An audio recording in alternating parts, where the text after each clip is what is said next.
യേശുക്രിസ്തുവിന്റെ നാമത്തിന് മഹത്വം ഉണ്ടാകട്ടെ. കഴിഞ്ഞ ആഴ്ചയിൽ ഞാൻ ഇട്ടതായിരിക്കുന്ന വീഡിയോയുടെ രണ്ടാമത്തെ ഭാഗമാണ് ഞാൻ ഇടുന്നത്.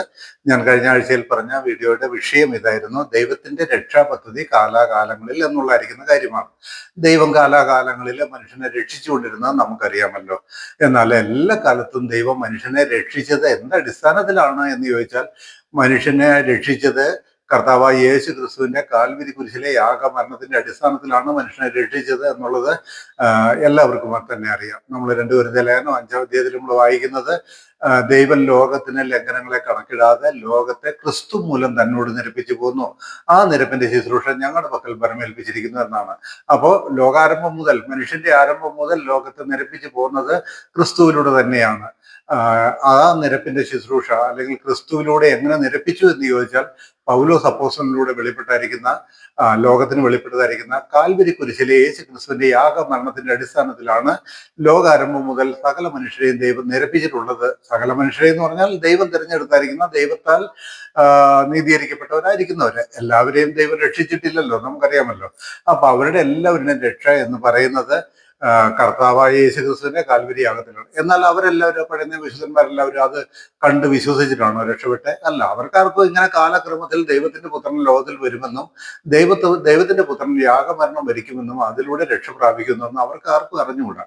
അതിന്റെ അടിസ്ഥാനത്തിലൊന്നും അല്ല അവര് നീതീകരിക്കപ്പെട്ടത്.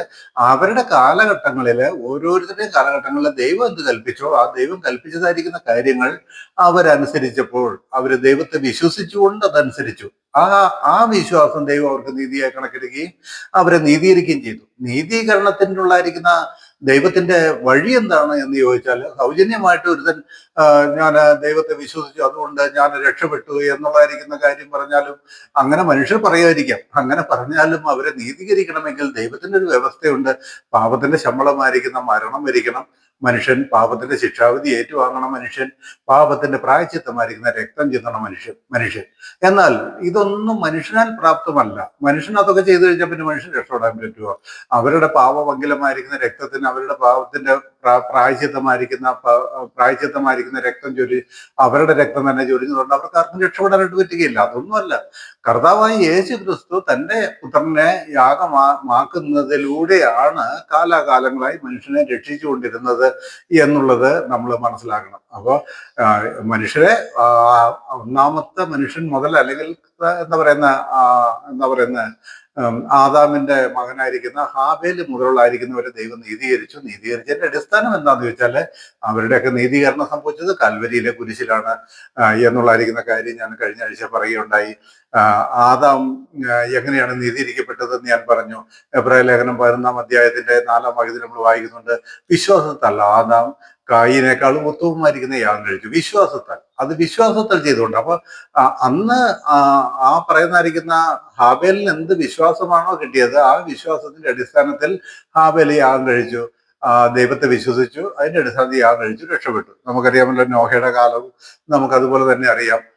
നോഹയുടെ കാലത്തും മഴ പെയ്യാതെയും മഴ കാണാതെയും ഇരുന്ന നോഹ മഴ പെയ്യും, വെള്ളപ്പൊക്കം ഉണ്ടാകും, നീ നിന്റെ കുടുംബത്തിന്റെ രക്ഷയ്ക്കായിട്ട് പെട്ടകം തീർക്കാൻ പറഞ്ഞു. ദൈവം പറഞ്ഞത് വിശ്വസിച്ചു, നോഹ അത് ചെയ്തു. നോഹയ്ക്ക് അത്രേ അറിയുള്ളൂ. അല്ലാതെ 2000 വർഷം കഴിഞ്ഞിട്ട് അല്ലെങ്കിൽ അവരുടെ കാലത്തിന് ശേഷം 1000-4000 വർഷം കഴിഞ്ഞിട്ട് ദൈവത്തിന്റെ പുത്രൻ ഭൂമിയിൽ വന്ന് യാഗമായി തീരും എന്നുള്ളതായിരിക്കുന്ന കാര്യം വിശ്വസിച്ചിട്ടൊന്നല്ല അവർ ഈ ചെയ്തത്. അന്ന് അവരുടെ കാലഘട്ടത്തിൽ ദൈവം എന്താണോ അവരോട് പറഞ്ഞത് അത് അവര് ദൈവത്തെ വിശ്വസിച്ചുകൊണ്ട് അനുസരിച്ചപ്പോൾ അവരുടെ വിശ്വാസം ദൈവനീതിയായി കണക്കിട്ടു എന്നാണ് നമുക്ക് കാണാൻ കഴിയുന്നത്. അബ്രഹാമിന്റെ രക്ഷ അങ്ങനെ തന്നെ. അബ്രഹാമിനോട് വിട്ടുപോരാൻ പറഞ്ഞു, അബ്രഹാം വിട്ടുപോന്നു. അബ്രഹാമിനോട് പറഞ്ഞ കാര്യങ്ങളെല്ലാം അബ്രഹാം ദൈവത്തിന്റെ വാക്ക് കേട്ട് വിശ്വസിച്ചപ്പോൾ ദൈവം അവന്റെ വിശ്വാസത്തെ, അബ്രഹാമിന്റെ വിശ്വാസം അവനെ നീതിയായി കണക്കിട്ടു. അവനെ നീതീകരിച്ചു. എങ്ങനെ നീതീകരിക്കാൻ മനുഷ്യനെ നീതീകരിക്കാൻ ദൈവത്തിന്റെ ഒരൊറ്റ മാർഗമേ ഉള്ളൂ, അവന്റെ പാപത്തിന്റെ പ്രായശ്ചിത്തമായിരിക്കുന്ന യേശു ക്രിസ്തുവിലുള്ളായിരിക്കുന്ന യാഗത്തിന്റെ അടിസ്ഥാനത്തിലാണ്. എന്നാൽ ഞാൻ പറഞ്ഞല്ലോ, പഴയ നിയമ പിതാക്കന്മാർക്കൊന്നും ഇങ്ങനെ കുറെ കാലം കഴിഞ്ഞ് ദൈവത്തിന്റെ പുത്രൻ ഭൂമിയിൽ വന്ന് മരിക്കും എന്നുള്ളതായിരിക്കുന്ന കാര്യമൊന്നും അറിഞ്ഞിട്ടല്ല. അന്ന് അവരോട് ദൈവം എന്താണോ പറഞ്ഞത് ആ പറഞ്ഞതായിരിക്കുന്ന കാര്യങ്ങൾ അവർ വിശ്വസിച്ചു. അതിന്റെ അടിസ്ഥാനത്തിൽ അവര് നീതീകരിക്കപ്പെട്ടു എന്നുള്ളതാണ് കാര്യം നമുക്ക് കാണാനുള്ളത്. അതുകൊണ്ടാണ് അപ്പോസ്തലനായ പൗലോസ് 2 കൊരിന്ത്യർ ലേഖനം 5 അധ്യായത്തിൽ പറഞ്ഞത്, ദൈവം ലോകത്തിന് ലംഘനങ്ങളെ കണക്കിടാതെ ലോകത്തെ ക്രിസ്തു മൂലം തന്നോട് നിരപ്പിച്ചു പോന്നു.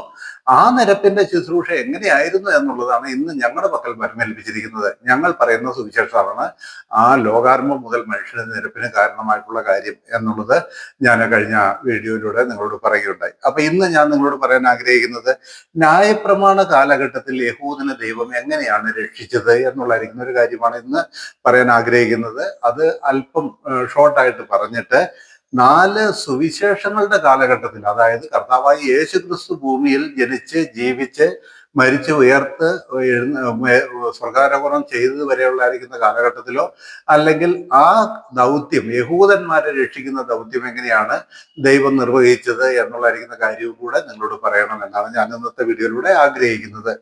ഓക്കെ, അപ്പൊ ഞാൻ ആദ്യം ന്യായപ്രമാണ കാലഘട്ടത്തിൽ എങ്ങനെയാണ് ദൈവം മനുഷ്യനെ നീതീകരിച്ചത് എന്നുള്ളത് ഞാൻ പറയാനായിട്ട് ആഗ്രഹിക്കുന്നു. നമുക്കറിയാമല്ലോ, അബ്രഹാമിന്റെ പുത്രനായിരിക്കുന്ന യാക്കോബിനെ വിളിച്ചുകൊണ്ട് ദൈവം ഇസ്രായേൽ എന്ന് പറയുന്നതായിരിക്കുന്ന ഒരു ജനത്തിന് രൂപം നൽകുകയും ആ ഇസ്രായേലിന് ദൈവം മോശയിലൂടെ നിയമങ്ങൾ കൊടുക്കുകയും ചെയ്തു. അതായത് ന്യായപ്രമാണം എന്ന നിയമങ്ങൾ കൊടുക്കുകയും ചെയ്തു. ആ ന്യായപ്രമാണം എന്ന നിയമത്തിൽ എന്തെല്ലാം ഉണ്ട്? അവർക്ക് ദേവാലയം വേണം, അവർക്ക് പിന്നെ പുരോഹിതന്മാര് വേണം, അവർക്ക് യാഗങ്ങൾ വേണം, വഴിപാടുകൾ വേണം, അവര് പെരുന്നാളുകളും പല കാര്യങ്ങളും അവർ ആചരിക്കണം, ദശാംശം കൊടുക്കണം, ഒരുപാട് കാര്യങ്ങൾ അവർ ചെയ്യണം. ഇതെല്ലാം അവർ ചെയ്യുന്നതിലൂടെ ദൈവം അവരോട് കൽപ്പിച്ചതാണ് എന്ന അടിസ്ഥാനത്തിൽ അവർ ആ കാര്യം ചെയ്യുമ്പോൾ ദൈവം അവരുടെ വിശ്വാസത്തെ അവർക്ക് നീതിയായി കണക്കിടുന്നു.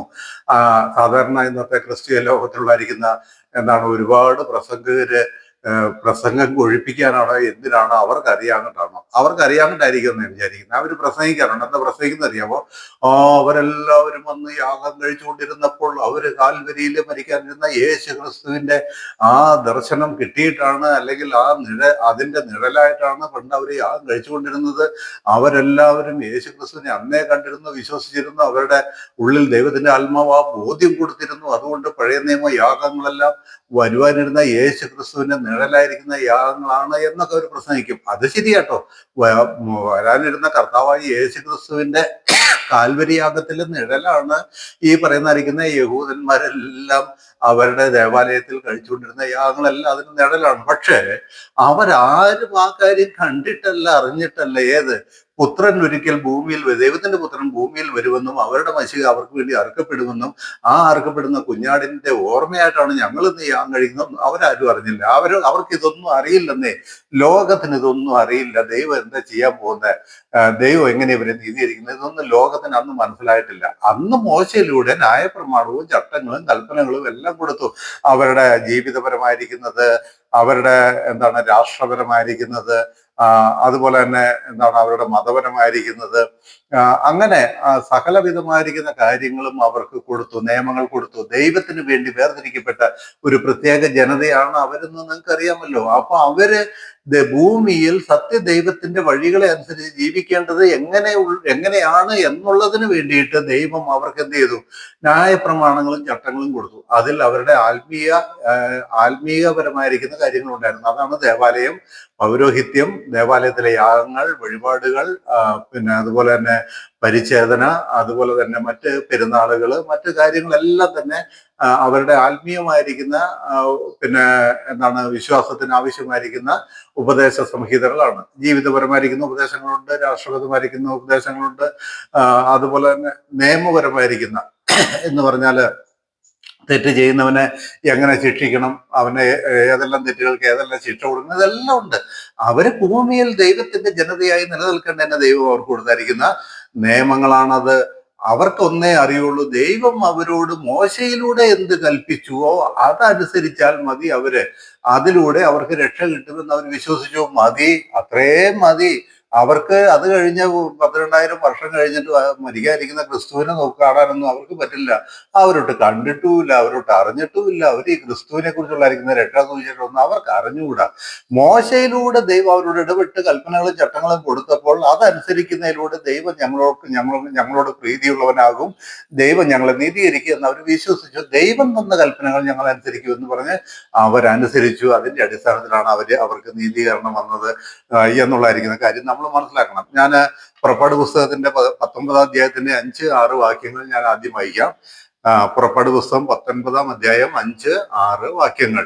ആകയാൽ നിങ്ങൾ എൻ്റെ വാക്ക് കേട്ടനുസരിക്കുകയും എൻ്റെ നിയമം പ്രമാണിക്കുകയും ചെയ്താൽ, വേറൊന്നും അവര് ചെയ്യണ്ട, എൻ്റെ വാക്ക് കേട്ടനുസരിക്കുകയും എൻ്റെ നിയമം പ്രമാണിക്കുകയും ചെയ്താൽ നിങ്ങൾ എനിക്ക് സകല ജാതികളിലും വെച്ച് പ്രത്യേക സമ്പത്തായിരിക്കും. ഭൂമിയൊക്കെയും എനിക്കുള്ളതല്ലോ.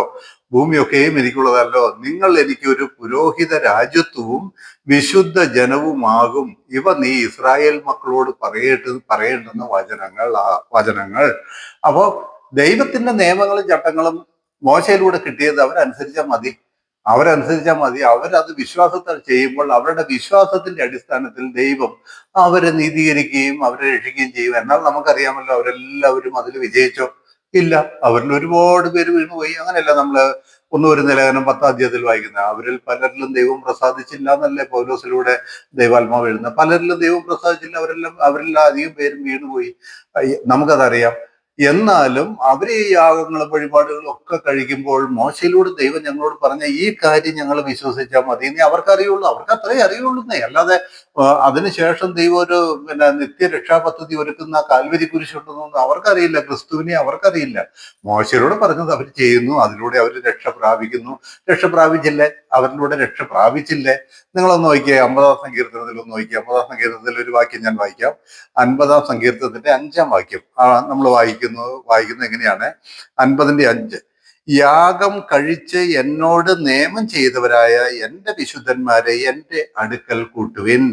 യാഗം കഴിച്ച് എന്നോട് നിയമം ചെയ്തവരായ എൻ്റെ വിശുദ്ധന്മാരെ. അവരെ എന്തെന്നാ വിളിച്ചേ? യാഗം കഴിച്ച് ദൈവം പറഞ്ഞ യാഗങ്ങളൊക്കെ കഴിച്ചും ന്യായപ്രമാണത്തിന്റെ ചട്ടങ്ങളെല്ലാം പാലിച്ചും ഒക്കെ ക്രമീകൃതമായി ജീവിച്ചപ്പോൾ അവരാരെ വിശ്വസിച്ച്? ഇത് ഞങ്ങളോട് കൽപ്പിച്ചത് ദൈവമാണ്. കൽപ്പിക്കാൻ മുഖാന്തരമായത് മോശയിലൂടെയാണെങ്കിലും ഇത് കൽപ്പിച്ചത് ദൈവമാണ്. അതുകൊണ്ട് ദൈവം ഞങ്ങളോട് കൽപ്പിച്ചത് ഞങ്ങൾ ചെയ്യുന്നു എന്ന മനോഭാവത്തോടുകൂടി അവർ ചെയ്തപ്പോൾ അവർ ദൈവത്തെയല്ലേ വിശ്വസിച്ച്. അങ്ങനെ യാഗം കഴിച്ച് കർത്താവിന്റെ കൽപ്പനകൾ അനുസരിച്ച് വിശുദ്ധന്മാർ, അവരെ വിളിച്ചത് എന്തെന്നാന്ന് നോക്കിയേ? വിശുദ്ധന്മാർന്നാ. യാഗം കഴിച്ച് എന്നോട് നിയമം ചെയ്തവരായ എൻ്റെ വിശുദ്ധന്മാരെ എൻ്റെ അടുക്കൽ കൂട്ടുവിൻ. അപ്പൊ ന്യായപ്രമാണ യുഗത്തിലെ ദൈവത്തിന്റെ രക്ഷാപദ്ധതി എന്തായിരുന്നു എന്ന് ഇപ്പൊ നിങ്ങൾക്ക് മനസ്സിലായോ? ന്യായപ്രമാണ യുഗത്തിൽ അവരോട് എന്താണോ ചെയ്യാൻ പറഞ്ഞത്, അതല്ലേ ഞാൻ മുൻ വീഡിയോയിലും പറഞ്ഞത്, ഏത് കാലത്തും അവരോട് എന്താണോ ചെയ്യാൻ പറഞ്ഞത് അത് അവര് ദൈവത്തിൽ നിന്ന് കേട്ട് അവരനുസരിച്ചാൽ മതി, ദൈവത്തെ വിശ്വസിച്ചാൽ മതി എന്ന് അത് അവർക്ക് നീതിയായി കണക്കിടും. അബ്രഹാമിനോട് എന്താണോ പറഞ്ഞത് അബ്രഹാം കേട്ടാൽ മതി, നോഹയോട് എന്താണോ പറഞ്ഞത് നോഹ കേട്ടാൽ മതി. ഏത് കാലത്തും അങ്ങനെ തന്നെയാണ്. ഈ ന്യായപ്രമാണ യുഗത്തിലും മനുഷ്യനെ രക്ഷിക്കുന്നത് ദൈവം ആ കാലത്ത് അവരോട് എന്ത് പറഞ്ഞോ അത് കേട്ട് അവരനുസരിച്ച് വിശ്വസിച്ച് ദൈവം പറഞ്ഞത് അനുസരിച്ചാൽ മതി. പ്രവൃത്തിയും കൂടെ വേണം അവിടെ. വിശ്വാസം പ്രവൃത്തിയിലൂടെ തെളിവാക്കണം. എങ്കിൽ മാത്രമേ അവർക്ക് രക്ഷയുള്ളൂ. അങ്ങനെ അവർ ചെയ്യുമ്പോൾ അവരെ ദൈവം നീതീകരിക്കുന്നതിന്റെ അടിസ്ഥാനം എന്താന്ന് ചോദിച്ചാൽ, അടിസ്ഥാനം കാൽവരി കുരിശിലെ കർത്താവായ യേശു ക്രിസ്തുവിന്റെ യാഗമരണമാണ്. അതിലൂടെയാണ് അവർ രക്ഷ പ്രാപിക്കുന്നത്. അതാണ് നമ്മൾ 2 കൊരിന്ത്യർ ലേഖനം 5-ാം അധ്യായത്തിന്റെ 17, 18, 19 വാക്യങ്ങളിൽ നമ്മൾ വായിക്കുന്നത്. അത് നിങ്ങൾ മനസ്സിലാക്കണം. പിന്നെ അതുകൊണ്ട് നമ്മൾ മനസ്സിലാക്കുക, എല്ലാ കാലഘട്ടങ്ങളിലും അതിനുശേഷമുള്ള കാലഘട്ടങ്ങളിലൊക്കെ ദൈവം അങ്ങനെ ചെയ്തിട്ടുള്ളത്. മനുഷ്യനെ നീതീകരിച്ച് എല്ലാം ആ വിധത്തിലാണെന്ന് മനസ്സിലാക്കുക. ഇനി ഞാൻ ഇതിനെക്കുറിച്ച് അടുത്ത വിഷയമായിട്ട് പറയാനായിട്ട് ആഗ്രഹിക്കുന്നത്, കർത്താവായി യേശു ക്രിസ്തു ഈ ഭൂമിയിൽ വന്ന കാലം മുതൽ കർത്താവിനെ പിൻഗമിച്ചതായിരിക്കുന്ന ശിഷ്യന്മാരും കർത്താവിനെ വിശ്വസിച്ചവരായിരിക്കുന്ന യഹൂദന്മാരുടെ കൂട്ടവും, ഒരു ചെറിയ കൂട്ടമേ വിശ്വസിച്ചുള്ളൂ. ബഹുഭൂരിപക്ഷം, ഞാൻ ഓർക്കുന്നു ആ കാലത്ത് കർത്താവ് വന്ന് ജീവിച്ചിരുന്ന കാലത്ത് 90% യഹൂദന്മാരും കർത്താവിനെ വിശ്വസിച്ചില്ല എന്നുള്ളത് നമ്മൾ മനസ്സിലാക്കണം. അപ്പം ആ വിശ്വസിച്ച കൂട്ടത്തെ ദൈവം എങ്ങനെയാണ് നീതീകരിച്ചത് എന്നുള്ളത് ഞാൻ പറയാൻ ആഗ്രഹിക്കുന്നു. എന്ന് പറഞ്ഞാൽ 4 സുവിശേഷങ്ങളുടെ കാലഘട്ടം, കർത്താവായ യേശു ക്രിസ്തുവിന്റെ ജീവിത കാലഘട്ടം, ഭൂമിയിലെ ജീവിത കാലഘട്ടം, കർത്താവിനെ അനുഗമിച്ചവരായിരിക്കുന്നു അവർ എങ്ങനെ നീതീകരിക്കപ്പെട്ടു എന്നുള്ളതായിരിക്കുന്ന കാര്യമാണ് ഞാൻ പറയാൻ ആഗ്രഹിക്കുന്നത്. മുൻകാലങ്ങളിൽ എങ്ങനെയാണ് നീതീകരിക്കപ്പെട്ടതെന്ന് ഞാൻ ഒന്നുകൂടെ പറയട്ടെ. എങ്ങനെ നീതീകരിക്കപ്പെട്ടെ? അവരുടെ കാലഘട്ടങ്ങളിൽ ദൈവം അവരോട് എന്ത് പറഞ്ഞോ അത് അവർ ദൈവത്തിൽ നിന്നുള്ള കൽപ്പനയാണെന്ന് മനസ്സിലാക്കി അവരനുസരിച്ചാൽ മതി നീതീകരിക്കപ്പെടാൻ. പോരെ, അവരതനുസരിച്ചാൽ മതി. അപ്പൊ ദൈവം അവരുടെ വിശ്വാസത്തെ നീതിയായി കണക്കിടും. അങ്ങനെയാണ് അവർ നീതീകരിക്കുന്നത്. ന്യായപ്രമാണ യുഗത്തിലും അത് തന്നെയാണ്. അപ്പൊ ഈ കർത്താവായി യേശു ക്രിസ്തു ഭൂമിയിൽ വന്ന കാലം മുതലുള്ളായിരിക്കുന്ന ആ യഹൂദന്മാരുടെ സംഗമം, ചെറിയ കൂട്ടം എന്ന് പറഞ്ഞില്ലേ, ലിറ്റിൽ ഫ്ലോക്ക്, ചെറിയ കൂട്ടം എന്ന് പറയുന്നില്ലേ, കർത്താവിനെ അനുഗമിച്ചവരെ കർത്താവ് ചെറിയ കൂട്ടമേ നിങ്ങൾ ഭയപ്പെടേണ്ട, നിങ്ങളുടെ പിതാവ് തന്റെ രാജ്യം നിങ്ങൾക്ക് തരുവാൻ പ്രസാദിച്ചിരിക്കുന്നു എന്ന് പറഞ്ഞ ആ ചെറിയ കൂട്ടമില്ലേ, അവരെ എങ്ങനെയാണ് നീതീകരിച്ചത്? ഇത് പറയുമ്പോഴാണ് ഒരു വലിയ വലിയ പ്രശ്നമുള്ളത്. ലോകത്തിലുള്ള എല്ലാവരും വിശ്വസിച്ചിരിക്കുന്നത് എന്താണെന്നറിയാമോ? ആ ചെറിയ കൂട്ടത്തെ വിശുദ്ധീകരിച്ചത് കാൽവരി കുരിശിലെ യേശു ക്രിസ്തുവിന്റെ യാഗത്തിൽ അവര് വിശ്വസിച്ചതിന്റെ അടിസ്ഥാനത്തിലാണെന്ന്. അവര് വിശ്വസിച്ചോ? കാൽവരി കുരിശിലെ മരണം അവരുടെ പാപത്തിന് പരിഹാരമായിട്ടാണെന്ന് അവര് വിശ്വസിച്ചോ? എന്റെ പ്രിയമുള്ളവരെ, ആ ചെറിയ കൂട്ടമൊന്നും ആ കർത്താവിന് പിൻഗമിച്ച ശിഷ്യന്മാർക്ക് ഇതൊന്നും അറിയില്ല. 12 അപ്പോസ്തലന്മാർക്കും ഇത് അറിയില്ല. നിങ്ങളത് മനസ്സിലാക്കുക. കർത്താവ് ലോകത്തിൽ ജീവിച്ചിരുന്നപ്പോൾ മനുഷ്യപുത്രൻ പാപികളുടെ കയ്യിൽ ഏൽപ്പിക്കപ്പെടാൻ പോകുന്നു. അവരെന്നെ തല്ലും, അവരെന്നെ തുപ്പും, അവരെന്നെ പരിഹസിക്കും, എന്നെ കൊല്ലും. മനുഷ്യപുത്രനോ മരിച്ചിട്ട് 3-ാം നാൾ ഉയർത്തെഴുന്നേൽക്കും എന്ന് പറഞ്ഞു പത്രോസ് എന്ന് പറഞ്ഞ കർത്താവെ, അങ്ങനെ ഒരിക്കലും വരുതേ, അങ്ങനെ നിനക്ക് സംഭവിക്കരുത് എന്ന് പറഞ്ഞ് കർത്താവ് മരിച്ചവരിൽ നിന്ന് ഉയർത്തെഴുന്നേറ്റിട്ട് അത് പോയി കണ്ട സ്ത്രീകൾ വന്ന് അവരോട് പറഞ്ഞപ്പോഴോ, ഈ 12 അപ്പസ്തലന്മാരോട് പറഞ്ഞപ്പോഴോ, നിങ്ങൾ പറഞ്ഞ ഞങ്ങൾ വിശ്വസിക്കില്ല, ഞങ്ങൾ കണ്ടാൽ മാത്രമേ വിശ്വസിക്കുള്ളൂ എന്ന് പറഞ്ഞു. എന്ന് പറഞ്ഞാൽ കുരിശിലൂടെ ഉണ്ടായിരിക്കുന്ന മരണത്തെ, കാൽവരി കുരിശിലെ യേശു ക്രിസ്തുവിന്റെ മരണത്തിന്റെ അടിസ്ഥാനത്തിലാണ് ഞങ്ങൾ രക്ഷ പ്രാപിക്കുന്നത് എന്ന് 12 അപ്പോസ്തലന്മാർക്ക് അറിയില്ല എന്ന് തന്നെ ഞാൻ ഉറപ്പിച്ചു പറയുന്നു. അറിയില്ല. അവർക്ക് അവരാകട്ടെ, അവരുടെ കൂടെ ഉണ്ടായിരിക്കുന്ന ശിഷ്യഗണത്തിനാകട്ടെ ഈ സംഭവങ്ങളൊന്നും തന്നെ അറിയുകയില്ല. അതുകൊണ്ടാണ് ഈ ദൈവത്തിന്റെ രക്ഷാപദ്ധതി കാലാകാലങ്ങളിൽ എന്നുള്ളതിൽ ഞാൻ ഈ 4 സുവിശേഷത്തിന്റെ കാലത്തിൽ കർത്താവിനെ അനുഗമിച്ചവരുടെ രക്ഷാപദ്ധതി എങ്ങനെയായിരുന്നു എന്ന് ഞാൻ പറയാൻ പ്രത്യേകമായിട്ട് ഉൾപ്പെടുത്തിയത്. ഇതിന് മാത്രമായിട്ട് ഞാൻ ഇന്നത്തെ വീഡിയോ ഞാൻ മാറ്റിവെക്കുകയാണ്. അടുത്ത ഘട്ടം ഞാൻ അടുത്ത വീഡിയോയിലൂടെ പറയാം. 4 സുവിശേഷങ്ങളിൽ എന്താ എഴുതിയിരിക്കുന്നത്? 4 സുവിശേഷങ്ങൾ എഴുതിയിരിക്കുന്നത് എന്താ? കർത്താവായി യേശു ക്രിസ്തുവിന്റെ ജീവചരിത്രമാണ് 4 സുവിശേഷം എന്ന് പറയുന്നത്, അല്ലേ? നമുക്ക് രക്ഷപ്പെടാനുള്ള മാർഗമാണത്. നമുക്ക് രക്ഷപ്പെടാനുള്ള മാർഗമല്ല 4 സുവിശേഷം. 4 സുവിശേഷം യേശു ക്രിസ്തുവിന്റെ ജീവചരിത്രമാണ്. അങ്ങനെ തന്നെയാ തിരുവഴുത്തിൽ എഴുതിയേക്കുന്നത്. അത് കർത്താവിന്റെ ജീവചരിത്രമാണെന്ന്. അപ്പോസ്തലപ്രവൃത്തി 1-ാം അധ്യായത്തിന്റെ 1-ാമത്തെ വാക്യം ഞാൻ വായിക്കട്ടെയോ? തെയോഫിലോസെ, ഞാൻ എഴുതിയ 1-ാമത്തെ ചരിത്രം, ലൂക്കോസിന്റെ സുവിശേഷം എഴുതിയത്. ആ സുവിശേഷത്തെ കുറിച്ച് ലൂക്കോസ് പറയാണ്, ഞാൻ എഴുതിയ 1-ാമത്തെ ചരിത്രം യേശു തിരഞ്ഞെടുത്ത അപ്പോസ്തലന്മാർക്ക് പരിശുദ്ധാത്മാവിനാൽ കൽപ്പന കൊടുത്തിട്ട് ആരോഹണം ചെയ്ത നാൾ വരെ അവൻ ചെയ്തും ഉപദേശിച്ചും തുടങ്ങിയ സകലത്തെയും കുറിച്ചായിരുന്നുവല്ലോ. അപ്പൊ 4 സുവിശേഷം എന്താ? നമ്മുടെ രക്ഷാമാർഗമാണോ? നമുക്കുള്ള രക്ഷയുടെ കാര്യങ്ങളാണോ? അല്ല. യേശുക്രിസ്തുവിന്റെ ജീവചരിത്രമാണ്. യേശുക്രിസ്തുവിന്റെ ജീവചരിത്രത്തിൽ യേശുക്രിസ്തു എന്തെല്ലാം അത്ഭുതങ്ങൾ ചെയ്തു, എന്തെല്ലാം അടയാളങ്ങൾ ചെയ്തു, കർത്താവായ യേശുക്രിസ്തു എന്തെല്ലാം ഉപദേശങ്ങൾ ഉപദേശിച്ചു എന്നുള്ളതായിരിക്കുന്ന ഒരു കാര്യമാണ് കർത്താവിന്റെ മരണവും ഉയർത്തെഴുന്നേൽപ്പും കർത്താവിന്റെ സ്വർഗാരോഹണവും ഒക്കെ പ്രതിപാദിച്ചിരിക്കുന്ന കർത്താവിന്റെ ജീവചരിത്രമാണ് 4 സുവിശേഷങ്ങൾ. ഈ സുവിശേഷ കാലഘട്ടങ്ങളില് എങ്ങനെയാ പിൻഗമിച്ച ശിഷ്യന്മാരെ എങ്ങനെയാ രക്ഷപ്പെട്ടത്? കുരിശിനെ നോക്കിയിട്ടൊന്നും അല്ല കേട്ടോ. വെറുതെ എന്തെങ്കിലുമൊക്കെ പറയുന്നവരെ നിങ്ങൾ വിശ്വസിക്കില്ലേ? കുരിശിനെ നോക്കിയിട്ടില്ല. അവർക്ക് കുരിശിൽ നടന്നത് എന്താണെന്നൊന്നും അവർക്കറിയില്ല. പത്രോസിന്റെ 1-ാമത്തെ പ്രസംഗത്തിൽ പോലും പത്രോസിന് ക്രൂശിൽ എന്താ നടന്നതെന്ന് അറിയില്ല. നിങ്ങൾ അവനെ ക്രൂശിച്ചു. യഹൂദന്മാരെ നോക്കിക്കൊണ്ട് പത്രോസ് പ്രസംഗിക്കുക. അപ്പോസ്തലപ്രവൃത്തി 2-ാം അധ്യായത്തില്, നിങ്ങൾ അവനെ ക്രൂശിച്ചു എന്നോ, നിങ്ങൾ അവന് കുലപാതകന്മാരാകുന്നു. എന്നാൽ നിങ്ങൾ മാനസാന്തരപ്പെട്ട് നിങ്ങൾ മനം തിരിഞ്ഞു വന്നാൽ ദൈവത്തിന്റെ സമൂഹത്തിൽ നിന്ന് സമാധാന കാലങ്ങൾ വരികയും നിങ്ങൾക്ക് മുൻ നിയമിച്ചവനെ ദൈവം നിങ്ങൾക്ക് അയച്ചു തരികയും ചെയ്യും. കുരിശ് കൊലപാതകത്തിന്റെ മരമായിട്ട് പത്രോസ് കണ്ടത്, അല്ലാതെ കുരിശില് ഒരു രക്ഷണീയ പ്രവൃത്തി നടന്നു അതിലൂടെ അല്ല, അതിലൂടെ നമ്മളെല്ലാവരും രക്ഷപ്പെടുന്നു പത്രോസിന് അറിയില്ല, 12 അപ്പോസ്തലന്മാർക്കും അറിയില്ല. അത് നിങ്ങൾ മനസ്സിലാക്കണം. അപ്പോൾ ആ കാലഘട്ടത്തിൽ അവരുടെ രക്ഷാ പദ്ധതി എന്തായിരുന്നു എന്നാണ് ഞാൻ നിങ്ങളോട് വായിച്ച് നിങ്ങളെ ഇന്ന് പറഞ്ഞ് ബോധ്യപ്പെടുത്താനായിട്ട് ആഗ്രഹിക്കുന്നു. ഓക്കെ, ദൈവം അതിനായിട്ട് കേൾക്കുന്ന നിങ്ങളുടെ ഹൃദയം തുറക്കട്ടെ, സത്യം ഗ്രഹിക്കാൻ നിങ്ങളുടെ ഹൃദയത്തിൽ ബോധ്യം തരട്ടെ എന്ന് ഞാൻ പ്രാർത്ഥിച്ചുകൊണ്ട് പ്രാർത്ഥനയോട് തന്നെ ഞാൻ ഈ വിഷയത്തിലേക്ക് ഞാൻ പ്രവേശിക്കട്ടെ. നോക്കുക, ഒന്നാമതായിട്ട് അവരെന്ത് വിശ്വസിക്കണമായിരുന്നു എന്നറിയാമോ? അവരോട് എന്താണ് കർത്താവ് പറഞ്ഞു തുടങ്ങിയത്? ദൈവരാജ്യം സമീപിച്ചിരിക്കുന്നു, മാനസാന്തരപ്പെടുവിൻ എന്നാണ് പറഞ്ഞു തുടങ്ങിയത്. അതാണ് അവർ ഒന്നാമത് വിശ്വസിക്കേണ്ടത്. എന്താ ദൈവരാജ്യം എന്ന് പറഞ്ഞാല്? ദൈവരാജ്യം എന്ന് പറഞ്ഞാല് ദൈവം അബ്രഹാം മുഖാന്തരം, പിതാക്കന്മാർ മുഖാന്തരം വാഗ്ദത്തം ചെയ്തതായിരിക്കുന്ന ആ വാഗ്ദത്ത രാജ്യം, യഹൂദനൊരു രാജ്യം വീണ്ടെടുത്തു കൊടുക്കും. അതില് ദൈവം നിശ്ചയിക്കുന്ന ഒരു രാജാവ് അവർക്ക് രാജാവായി തീരും. ദൈവത്താൽ നിയോഗിക്കപ്പെട്ടവൻ അവർക്ക് നിത്യരാജാവായി തീരും. മനുഷ്യൻ രാജാവായാല് പ്രായാധികം കൊണ്ട് മരിച്ചു പോകും, പിന്നെ അടുത്ത രാജാവ് വരണം. ഇത് നിത്യരാജാവ്, ദൈവത്താൽ നിയമിക്കപ്പെടുന്ന ഒരു രാജാവ് വരും. അവൻ നിങ്ങൾക്ക് നിത്യരാജാവായിരിക്കും. നിങ്ങൾക്ക് ഒരു രാജ്യം വീണ്ടെടുത്ത് തരും എന്നുള്ളത് അബ്രഹാം മുതലേ ദൈവം പിതാക്കന്മാരോട് വാഗ്ദത്തം ചെയ്തായിരിക്കുന്ന കാര്യമാണ്. ആ രാജ്യം സമാഗതമായിരിക്കുന്നു എന്ന് കർത്താവ് സുവിശേഷിച്ചു. യോഹന്നാൻ സ്നാപകൻ മുതൽ അതാണ് പറഞ്ഞു വന്നത്. അവിടെ ഒന്നും നമ്മുടെ സുവിശേഷവും അല്ല, അതൊന്നും വെറുതെ അത് നമ്മുടെ സുവിശേഷമാണെന്നൊന്നും നിങ്ങൾ പറഞ്ഞേക്കല്ല കേട്ടോ. മർക്കോസിന്റെ സുവിശേഷം 1-ാം അധ്യായത്തിന്റെ 14-ഉം 15-ഉം വാക്യം ഞാനൊന്ന് വായിക്കട്ടെ. മർക്കോസ് 1-ാം അധ്യായം അതിന്റെ 14-ഉം 15-ഉം. എന്നാൽ യോഹന്നാൻ തടവിലായ ശേഷം യേശു ഗലീലയിൽ ചെന്ന് ദൈവരാജ്യത്തിന്റെ സുവിശേഷം പ്രസംഗിച്ചു. കാലം തികഞ്ഞു, ദൈവരാജ്യം സമീപിച്ചിരിക്കുന്നു, മാനസാന്തരപ്പെട്ട് സുവിശേഷത്തിൽ വിശ്വസിപ്പിൻ എന്ന് പറഞ്ഞു. അപ്പൊ എന്തായിരുന്നു കർത്താവ് പറഞ്ഞ സുവിശേഷം? എന്തായിരുന്നു? ഞാൻ കാൽവരി കുരിശിൽ യാഗമായി തീരും, എന്നെ വിശ്വസിച്ചാൽ നിങ്ങൾക്ക് എല്ലാവർക്കും രക്ഷയുണ്ടാകും, നിങ്ങളുടെ പാപത്തിന്റെ പരിഹാരത്തിന് ഞാൻ മരിക്കും, അതുകൊണ്ട് ഞാൻ എന്റെ മരണത്തിൽ വിശ്വസിപ്പിൻ എന്നാണോ പറഞ്ഞേ? അതാണോ കർത്താവ് പറഞ്ഞ സുവിശേഷം? ഇങ്ങനെ ആരെങ്കിലും നിങ്ങളുടെ ഉപദേശകന്മാർ പറഞ്ഞ വിശ്വസിക്കരുത്. ദൈവവചനത്തിലില്ല.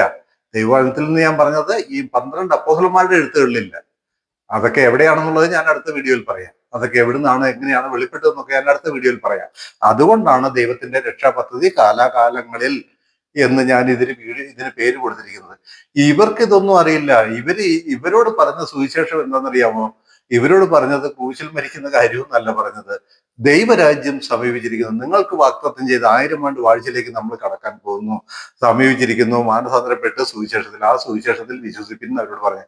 അപ്പൊ അവർ ഒന്നാമതായിട്ട് വിശ്വസിക്കേണ്ടതായിരിക്കുന്ന കാര്യം എന്ന് പറഞ്ഞാല് ദൈവരാജ്യം കൈപ്പിടിയിൽ ഒതുങ്ങാൻ പോകുന്നു, ദൈവം നമുക്ക് പിതാക്കന്മാർ മുഖാന്തരം ചെയ്ത രാജ്യത്തിലേക്ക് നമ്മൾ കടക്കാൻ പോകുന്നു എന്നുള്ളതായിരിക്കുന്ന കാര്യം ഒന്നാമതായിട്ട് അവര് വിശ്വസിക്കണം. രണ്ടാമതായിട്ട് അവർക്ക് ആ രാജ്യത്തിൽ നിത്യരാജാവായി ദൈവം ഒരു രാജാവിനെ കൊടുക്കുമെന്ന് പറഞ്ഞിരിക്കുന്ന മശിഹയാണ് ഞങ്ങളുടെ മുമ്പിൽ ഈ വന്ന് നിൽക്കുന്നത് എന്ന് അവര് വിശ്വസിക്കണം. രണ്ടാമത്തെ അവരുടെ വിശ്വാസം എന്താ? ഞങ്ങളുടെ മുമ്പിൽ വന്ന് നിൽക്കുന്ന ഞങ്ങളോട് സംസാരിക്കുന്ന ഈ വ്യക്തിയാണ് ആ മശിഹ, ആ രാജാവ് എന്ന് അവര് വിശ്വസിക്കണം, അവരത് അംഗീകരിക്കണം. അപ്പോൾ അതിലൂടെ ഈ 2 കാര്യങ്ങൾ അവർ ചെയ്യുമ്പോൾ അവരുടെ വിശ്വാസത്തെ ദൈവനീതിയായി കണക്കിടുന്നു. ഇതാണ് അവിടെ കാണാനായിട്ട് കഴിയുന്ന കാര്യം. നോക്കിക്കേ, യോഹന്നാന്റെ സുവിശേഷം 1:41. യോഹന്നാന്റെ സുവിശേഷം 1:41 എന്താ പറയുന്നത് നോക്കുക. അവൻ തന്റെ സഹോദരനായ ശീമോനെ ആദ്യം കണ്ട് അവനോട്, ഞങ്ങൾ മശിഹയെ എന്ന് വെച്ചാൽ ക്രിസ്തുവെ കണ്ടെത്തിയിരിക്കുന്നു എന്ന് പറഞ്ഞു. ഫിലിപ്പോസ് പറഞ്ഞ കാര്യമാണ്. ഫിലിപ്പോസ് തന്റെ സഹോദരനായിരിക്കുന്നവന്റെ അടുക്കൽ ചെന്ന്, ശീമോന്റെ അടുക്കൽ ചെന്നിട്ട് പറയുകയാണ്, ഞങ്ങൾ മശിഹയെ കണ്ടെത്തി എന്ന് പറഞ്ഞാൽ ക്രിസ്തുവിനെ കണ്ടെത്തിയിരിക്കുന്നു. അതായിരുന്നു അവർ വിശ്വസിക്കേണ്ടത്. ഞങ്ങൾ ക്രിസ്തുവിനെ കണ്ടെത്തി എന്ന് പറഞ്ഞു. അവനെ യേശുവിന്റെ അടുക്കൽ കൊണ്ടുവന്നു എന്നാണ് നമ്മൾ വായിക്കുന്നത്. നമ്മൾ അതുപോലെ തന്നെ അതിന്റെ 4-ാം അധ്യായത്തിൽ, യോഹന്നാന്റെ സുവിശേഷം 4-ാം അധ്യായത്തിലേക്ക് ഞാൻ ഇന്ന് കുറച്ചധികം വാക്യങ്ങൾ വായിക്കുകയെ. ഈ കാര്യം നിങ്ങളെ ഒന്ന് ബോധ്യപ്പെടുത്താൻ വേണ്ടിയിട്ടാണ് ഇന്ന് കൂടുതൽ വാക്യങ്ങൾ വായിക്കുന്നത്. 4-ാം അധ്യായത്തിന്റെ 25-26 വാക്യം. സ്ത്രീ അവനോട്, മശിഹ എന്ന് വെച്ചാൽ ക്രിസ്തു വരുന്നു എന്ന് ഞാൻ അറിയുന്നു, അവൻ വരുമ്പോൾ സകലവും അറിയിച്ചു തരും എന്ന് പറഞ്ഞു. യേശു അവളോട്, നിന്നോട് സംസാരിക്കുന്ന ഞാൻ തന്നെ മശിഹ എന്ന് പറഞ്ഞു. ഇത് ശമരിയാക്കാരത്തി വെള്ളം കോരാൻ വന്നപ്പോഴുള്ള സംഭവമാണ്. കർത്താവ് അവളുടെ അടുക്കൽ ചെന്നു, പല കാര്യങ്ങളും സംസാരിച്ചൊക്കെ അറിയാമല്ലോ. സംസാരിച്ചു കഴിഞ്ഞപ്പം അവള് പറഞ്ഞു, മശിഹ വരും. മശിഹ എന്ന് വെച്ചാൽ ക്രിസ്തു വരും എന്ന് ഞങ്ങൾക്കറിയാം. അവൻ വരുമ്പോൾ സകല കാര്യവും ഞങ്ങളെ ബോധ്യപ്പെടുത്തി തരും എന്ന് കർത്താവിനോട് പറഞ്ഞു. അപ്പൊ കർത്താവ് പറഞ്ഞു, നിന്നോട് സംസാരിക്കുന്ന ഞാൻ തന്നെയാണ് മശിഹ, ഞാൻ തന്നെയാണ് മശിഹ എന്ന് കർത്താവ് അവളോട് പറഞ്ഞതായിട്ട് നമ്മൾ വായിക്കുന്നു. യോഹന്നാന്റെ സുവിശേഷം 13-ാം അധ്യായത്തിലേക്ക് വരുമ്പോൾ, യോഹന്നാന്റെ സുവിശേഷം 13-ാം അധ്യായത്തിന്റെ 19-ാം വാക്യത്തില്, അത് സംഭവിക്കുമ്പോൾ ഞാൻ തന്നെ മശിഹ എന്ന് നിങ്ങൾ വിശ്വസിക്കേണ്ടതിന് ഞാൻ ഇപ്പോൾ അത് സംഭവിക്കും മുമ്പേ നിങ്ങളോട് പറയുന്നു. ഏത് സംഭവിക്കുമ്പോ? അവിടെ പറയാണ്, ഞാൻ തിരഞ്ഞെടുത്തവരെ ഞാൻ അറിയുന്നു, എന്നാൽ എന്റെ അപ്പം തിന്നുന്നവൻ എന്റെ നേരെ കുതികാൽ ഉയർത്തിയിരിക്കുന്നു എന്നുള്ള തിരുവെഴുത്തിന് നിവൃത്തി വരേണ്ടതാകുന്നു. എന്ന് പറഞ്ഞാല് എന്റെ അപ്പം തിന്നുന്നവൻ എന്റെ നേരെ കുതികാൽ ഉയർത്തി എന്ന് പറഞ്ഞാൽ അത് യൂദായെ കുറിച്ചാണ്. അത് നിവൃത്തി വരേണ്ടതാകുന്നു. അപ്പൊ ആ കാര്യങ്ങളെല്ലാം പറഞ്ഞു. എന്റെ കൂടെ ഈ ഭക്ഷണം കഴിക്കുന്നവൻ, എന്റെ കൂടെ കൈ താലത്തിൽ മുക്കുന്നവൻ എന്നെ കാണിച്ചു കൊടുക്കും എന്നൊക്കെ കർത്താവ് പറഞ്ഞു. എന്നിട്ട് കർത്താവ് അതിനെ അവസാനിപ്പിക്കുന്ന എന്ത് പറഞ്ഞതെന്നറിയാവോ? അത് സംഭവിക്കുമ്പോൾ, ഞാൻ ഈ പറഞ്ഞിരിക്കുന്ന ഈ കള്ളൻ ആരാണെന്നുള്ള കാര്യം നിങ്ങൾക്ക് ബോധ്യപ്പെടുമ്പോൾ, അത് സംഭവിക്കുമ്പോൾ ഞാൻ തന്നെ മശിഹ എന്ന് നിങ്ങൾ വിശ്വസിക്കേണ്ടതിന് ഞാൻ ഇപ്പോൾ അത് സംഭവിക്കും മുമ്പേ നിങ്ങളോട് പറയുന്നു. ഇവരെന്തെല്ലാം വിശ്വസിക്കണമായിരുന്നു? യഹൂദന്മാർ എന്ത് വിശ്വസിക്കണം? അതായത് കർത്താവിനെ പിൻഗമിച്ച ശിഷ്യന്മാരുടെ കൂട്ടം എന്ത് വിശ്വസിക്കണം? കാൽവരിയിലെ യാഗമരണത്തിലല്ല. അതെങ്ങും പറഞ്ഞിട്ടില്ല, സുവിശേഷങ്ങളിൽ പറഞ്ഞിട്ടില്ല. 12 അപ്പോസ്തലന്മാരോട് അത് പറഞ്ഞു കൊടുത്തിട്ടില്ല. ഞാൻ കുരിശിൽ മരിക്കും, എന്നെ വിശ്വസിച്ച് രക്ഷപ്പെടാം. ഈ കാര്യം കർത്താവ് സുവിശേഷങ്ങളിൽ പറഞ്ഞതായിട്ട് നിങ്ങൾക്ക് കാണിച്ചു തരാൻ പറ്റുമോ? പറഞ്ഞില്ല. മരിക്കും എന്നൊക്കെ പറഞ്ഞു, ഞാൻ മരിക്കും, ഉയർത്തെഴുന്നേൽക്കും, ഇങ്ങനെയൊക്കെ പറഞ്ഞു. അതുപോലെ തന്നെ ആ കാലത്തെ മഹാപുരോഹിതൻ പറഞ്ഞു, സകല ജനവും നശിക്കാതിരിക്കേണ്ടതിന് എല്ലാവർക്കും വേണ്ടി ഒരു മനുഷ്യൻ മരിക്കുന്നത് നല്ലത്. ഇതൊക്കെ പറഞ്ഞു. പക്ഷെ എന്റെ യാഗമരണത്തിന്റെ അടിസ്ഥാനത്തിൽ വിശ്വസിക്കുന്നതിലൂടെയാണ് നിങ്ങൾ രക്ഷപ്പെടുന്നത് എന്നുള്ള കാര്യം 12 അപ്പോസ്തലന്മാർ പറഞ്ഞില്ല.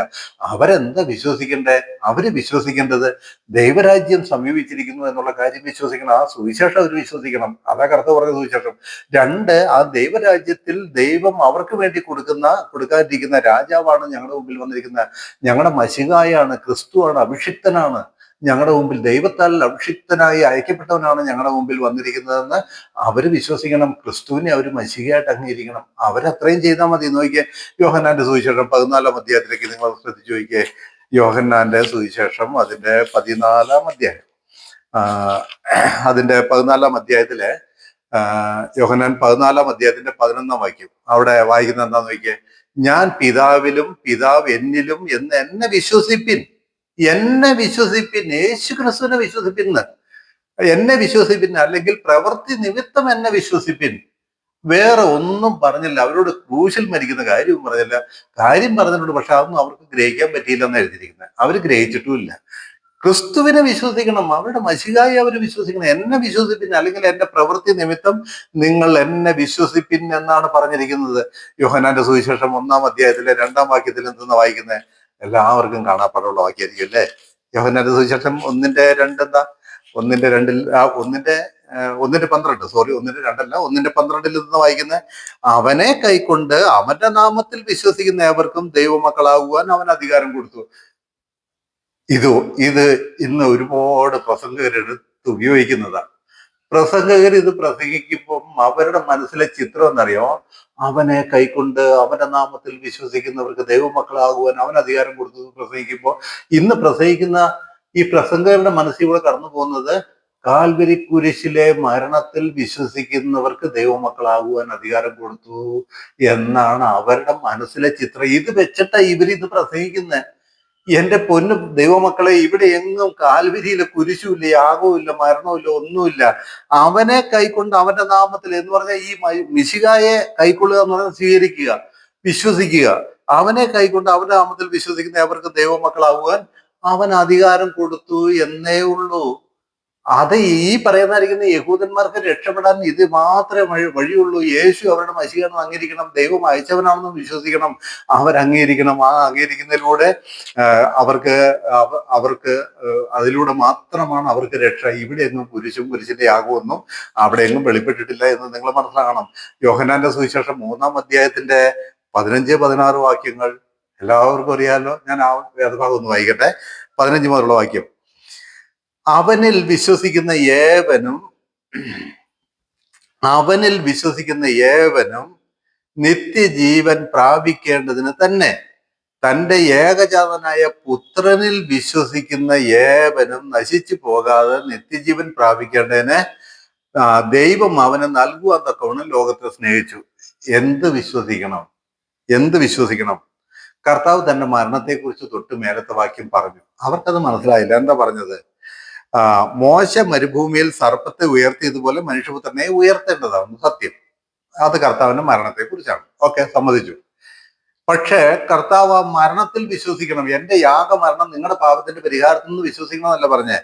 ആ മനുഷ്യപുത്രനിൽ, ദൈവം അയച്ച അവനിൽ വിശ്വസിക്കുന്ന ഏവനും നശിച്ചു പോകാതെ നിത്യജീവൻ പ്രാപിക്കേണ്ടതിന് ദൈവം അവനെ പ്രാപിക്കേണ്ടതിന് തന്നെ തന്റെ ഏകജാതനായ പുത്രനിൽ വിശ്വസിക്കുന്ന ഏവനും നശിച്ചു പോകാതെ. ഈ വാക്യം ഇന്ന് കണ്ട എല്ലാ പ്രസംഗകരുടെയും വലിയൊരു വാക്യമാണ് അല്ലേ? സുവിശേഷ പ്രസംഗകർക്ക് ഈ വാക്യം എന്ന് പറഞ്ഞാൽ എന്താണ്? നിധി കിട്ടിയതുപോലെ ഇരിക്കുന്നത്, നിധി കിട്ടിയതുപോലെ. പക്ഷെ അവരതിന്റെ അർത്ഥം ഗ്രഹിക്കുന്നുണ്ടോ? ഒരുപാട് ലക്ഷക്കണക്കിന് സുവിശേഷ സന്ദേശങ്ങൾ എഴുതിയ ലഘുലേഖകൾ നമുക്ക് കാണാൻ പറ്റും. അതിന്റെ എല്ലാം പ്രാരംഭ വാക്യം ഇതായിരിക്കും. ഏതാ? യോഹന്നാന്റെ സുവിശേഷം 3-ാം അധ്യായം 16-ാം വാക്യം. തന്റെ ഏകജാതനായ പുത്രനിൽ വിശ്വസിക്കുന്ന ഏവനും. അവിടെ എന്തെന്ന് പറഞ്ഞ് ഈ യേശുവിനെ വിശ്വസിച്ചാൽ മതിയെന്ന്, അല്ലാതെ യേശുവിന്റെ യാഗമരണത്തിൽ വിശ്വസിക്കുന്ന കാര്യമൊന്നും അവിടെ പറഞ്ഞിട്ടില്ല. ഈ എഴുതാപ്പുറം വായിച്ചിട്ടാണ് ഈ കുഴപ്പമൊക്കെ ഉണ്ടാകുന്നത്, അല്ലെങ്കിൽ തെറ്റിദ്ധരിച്ചിട്ടാണ്. ഇവിടെ എങ്ങും യേശു ക്രിസ്തുവിന്റെ ക്രൂശുമരണവും ഇല്ല, അതിലുള്ള വിശ്വാസം ഇവിടെ പറഞ്ഞിട്ടില്ല. ഈ ദൈവം ലോകത്തിലേക്ക് അയച്ച തന്റെ ഏകജാതനായ പുത്രനിൽ വിശ്വസിക്കുന്ന ഏവനും നശിച്ചു പോകാതെ നിത്യജീവൻ പ്രാപിക്കേണ്ടത് അവനെ നൽകുമെന്നൊക്കെ ലോകത്തെ സ്നേഹിച്ചു. അന്നൊക്കെ ഈ യഹൂദന്മാർക്ക് ഈ ലോകത്തിന്റെ വീണ്ടെടുപ്പ് എന്നൊക്കെ പറഞ്ഞ ഈ മുഴു ലോകം എന്നുള്ള ചിത്രം വെച്ചോണ്ട ഈ മനുഷ്യരെല്ലാവരും ഇത് വ്യാഖ്യാനിക്കുന്നത്. അവർക്ക് അതൊന്നും അറിയില്ല. കർത്താവായ യേശു ക്രിസ്തു അങ്ങനെ മുഴു ലോകത്തിനു വേണ്ടിയുള്ള സുവിശേഷമൊന്നും അല്ല അവിടെ പറഞ്ഞത്. അത് അവർക്ക് 12 അപ്പോസ്തലന്മാർക്ക് അറിയാം. എന്നെ ഇസ്രായേലിലെ കാണാതെ പോയ ആടുകളുടെ അടുക്കിലേക്ക് അല്ലാതെ അയച്ചിട്ടില്ല എന്ന കർത്താവ് പറഞ്ഞത് അല്ലേ? അങ്ങനെയല്ലേ പറഞ്ഞത്? ഇസ്രായേലിലെ കാണാതെ പോയ ആടുകളുടെ അടുക്കിലേക്ക് 12 ശിഷ്യന്മാരെ അയച്ചപ്പോൾ പറഞ്ഞിരിക്കുന്ന കാര്യം നിങ്ങൾക്ക് എല്ലാവർക്കും അറിയാമല്ലോ. ശമര്യരുടെ പട്ടണത്തിൽ കടക്കരുത്, ജാതികളുടെ അടുക്കൽ പോകരുത്, ഇസ്രായേലിലെ കാണാതെ പോയ ആടുകളുടെ അടുക്കിലേക്ക് തന്നെ പോകും. അപ്പൊ ഇവിടെ ലോകത്തെ സ്നേഹിച്ചു എന്നൊക്കെ പറഞ്ഞ് എഴുതിയിരിക്കുന്നത് എന്താ അറിയാവോ? യഹൂദന്മാരുടെ ലോകത്തെ, അതായത് വിശ്വസിക്കുന്ന ഏവൻ എന്ന് പറഞ്ഞാൽ യഹൂദന്മാരുടെ പശ്ചാത്തലത്തിൽ എഴുതുന്ന യഹൂദന്മാരിൽ വിശ്വസിക്കുന്ന ഏവനെ രക്ഷ പ്രാപിക്കാൻ എന്ത് വിശ്വസിക്കണം? കാൽവരി കുരിശിലെ യാഗമല്ല വിശ്വസിക്കേണ്ടത്, ദൈവം അയച്ചതായിരിക്കുന്ന മശീയാണ് ഇവനെന്ന് വിശ്വസിക്കണം. പുത്രനെ നോക്കിക്കൊണ്ട് പുത്രനെ വിശ്വസിക്കണം. ആ വിശ്വസിക്കുന്ന കാര്യം അവിടെ എഴുതിയിരിക്കുന്നത് നോക്കി. അവനെ നൽകുവെന്ന ഗുണം ലോകത്തെ സ്നേഹിച്ചു. പിന്നെ 17-ാം വാക്യം നോക്കിയേ: ദൈവം തന്റെ പുത്രനെ ലോകത്തിൽ അയച്ചത് ലോകത്തെ വിധിപ്പാനല്ല, ലോകം അവനാൽ രക്ഷിക്കപ്പെടുവാൻ അത്രേ. ഇവിടെയൊക്കെ ലോകം എന്ന് കൊടുക്കുമ്പോൾ ഇന്നത്തെ വിശ്വാസ സമൂഹം വിചാരിക്കുന്നത് എന്താ പറയുന്നത്, പിന്നെ ലോകത്തിന്റെ ഒരറ്റം മുതൽ അങ്ങേയറ്റം വരെ ഉള്ളായിരിക്കുന്ന മനുഷ്യ സമൂഹത്തെ മുഴുവൻ ഉൾക്കൊള്ളിച്ചുകൊണ്ടായി പറഞ്ഞതെന്ന്. ഇത് യഹൂദന്മാരുടെ ലോകമാണ്. ആ യഹൂദന്മാരുടെ പശ്ചാത്തലത്തിൽ എഴുതിയിരിക്കുന്നതാണ്. ആ യഹൂദന്മാരെ ദൈവം രക്ഷിക്കാൻ തക്കവണ്ണം ഇങ്ങനെയാണ് ദൈവം തീരുമാനിച്ചെന്ന്. ദൈവം തന്റെ പുത്രനെ ലോകത്തിൽ അയച്ചത് ലോകത്തെ വിധിപ്പാനല്ല, ലോകം അവനാൽ രക്ഷിക്കപ്പെടുവാൻ അത്രേ. അവനിൽ വിശ്വസിക്കുന്നവന് ന്യായവിധിയില്ല. ഏതാ? കർത്താവായി യേശു ആണ് അവനെന്ന് വിശ്വസിച്ചാൽ എന്ന് പറഞ്ഞാൽ ദൈവം ഞങ്ങൾക്ക് അയച്ചു തരുമെന്ന് പറഞ്ഞായിരിക്കുന്ന മശീഹയാണ് ഇവൻ ദൈവത്തിന്റെ പുത്രനാണ് എന്ന് വിശ്വസിച്ചാൽ മതി. അങ്ങനെ മാത്രം വിശ്വസിച്ചാൽ ആർക്ക്? ക്രിസ്തുവിന്റെ കൂടെ ആ കാലഘട്ടത്തിലുള്ളായിരിക്കുന്ന ശിഷ്യന്മാർക്ക് അങ്ങ് മാത്രം വിശ്വസിച്ചാൽ അവർക്ക് ന്യായവിധി ഇല്ല എന്ന് പറയുന്നത്. നോക്കി അവിടെ പറയുകയാണ്, അവനിൽ വിശ്വസിക്കുന്നവന്, ക്രൂശുമരണം വിശ്വസിക്കുന്നവനെന്നല്ല അവിടെ പറഞ്ഞത്. അവനിൽ വിശ്വസിക്കുന്നവന് ന്യായവിധി ഇല്ല. വിശ്വസിക്കാത്തവന് ദൈവത്തിന്റെ ഏകജാതനായ പുത്രന്റെ നാമത്തിൽ വിശ്വസിക്കായാൽ ന്യായവിധി വന്നു കഴിഞ്ഞു. ദൈവത്തിന്റെ ഏകജാതനായ പുത്രനാണ് ഇവനെന്ന് പറഞ്ഞ് അവനിൽ വിശ്വസിക്കാത്തതിന്റെ അടിസ്ഥാനത്തിലാണ് യഹൂദന്മാർക്ക് ന്യായവിധി വരുന്നത്. അല്ലാതെ കാൽവരി കുരിശിലെ യാഗമണ്ഡത്തിൽ വിശ്വസിക്കുന്നതിന്റെ അടിസ്ഥാനത്തിലല്ല എന്നുള്ളത് നിങ്ങൾ മനസ്സിലാക്കണം. അതിന്റെ 36-ാമത്തെ വാക്യത്തിൽ, അതേ ഇത് തന്നെ 36-ാം വാക്യത്തിൽ വായിക്കുന്നത്, പുത്രനിൽ വിശ്വസിക്കുന്നവന് നിത്യജീവനുണ്ട്, പുത്രനെ അനുസരിക്കാത്തവനോ ജീവനെ കാണുകയില്ല. ഏതാ? പിതാവ് അയച്ച പുത്രനിൽ വിശ്വസിക്കുന്നവന് നിത്യജീവനുണ്ട്, പുത്രനെ അനുസരിക്കാത്തവനോ ജീവനെ കാണുകയില്ല. ദൈവക്രോധം അവന്റെ മേൽ വസിക്കുന്നതേ ഉള്ളൂ. യേശുവിനെ യഹൂദന്മാര് മശികയായിട്ട് അങ്ങ് അംഗീകരിച്ചാൽ മതി. എന്നാൽ എന്ത് പറയണ്ടു? ഞാനത് ആദ്യം പറഞ്ഞ 90% യഹൂദന്മാര്, അവിടുത്തെ മഹാപുരോഹിതന്മാര്, ശാസ്ത്രിമാര്, മത നേതാക്കന്മാര്, പണ്ഡിതന്മാര്, ഇവരാരും തന്നെ യേശുവിനെ മശിയായിട്ട് അംഗീകരിച്ചില്ല, യേശുവിനെ ദൈവപുത്രനായിട്ട് അംഗീകരിച്ചില്ല. അതുകൊണ്ട് അവരെല്ലാവരും ശിക്ഷ അനുഭവിക്കുമെന്ന് കർത്താവ് പറഞ്ഞു. ഇനിയും ഞാൻ വാക്യങ്ങൾ വായിക്കാം.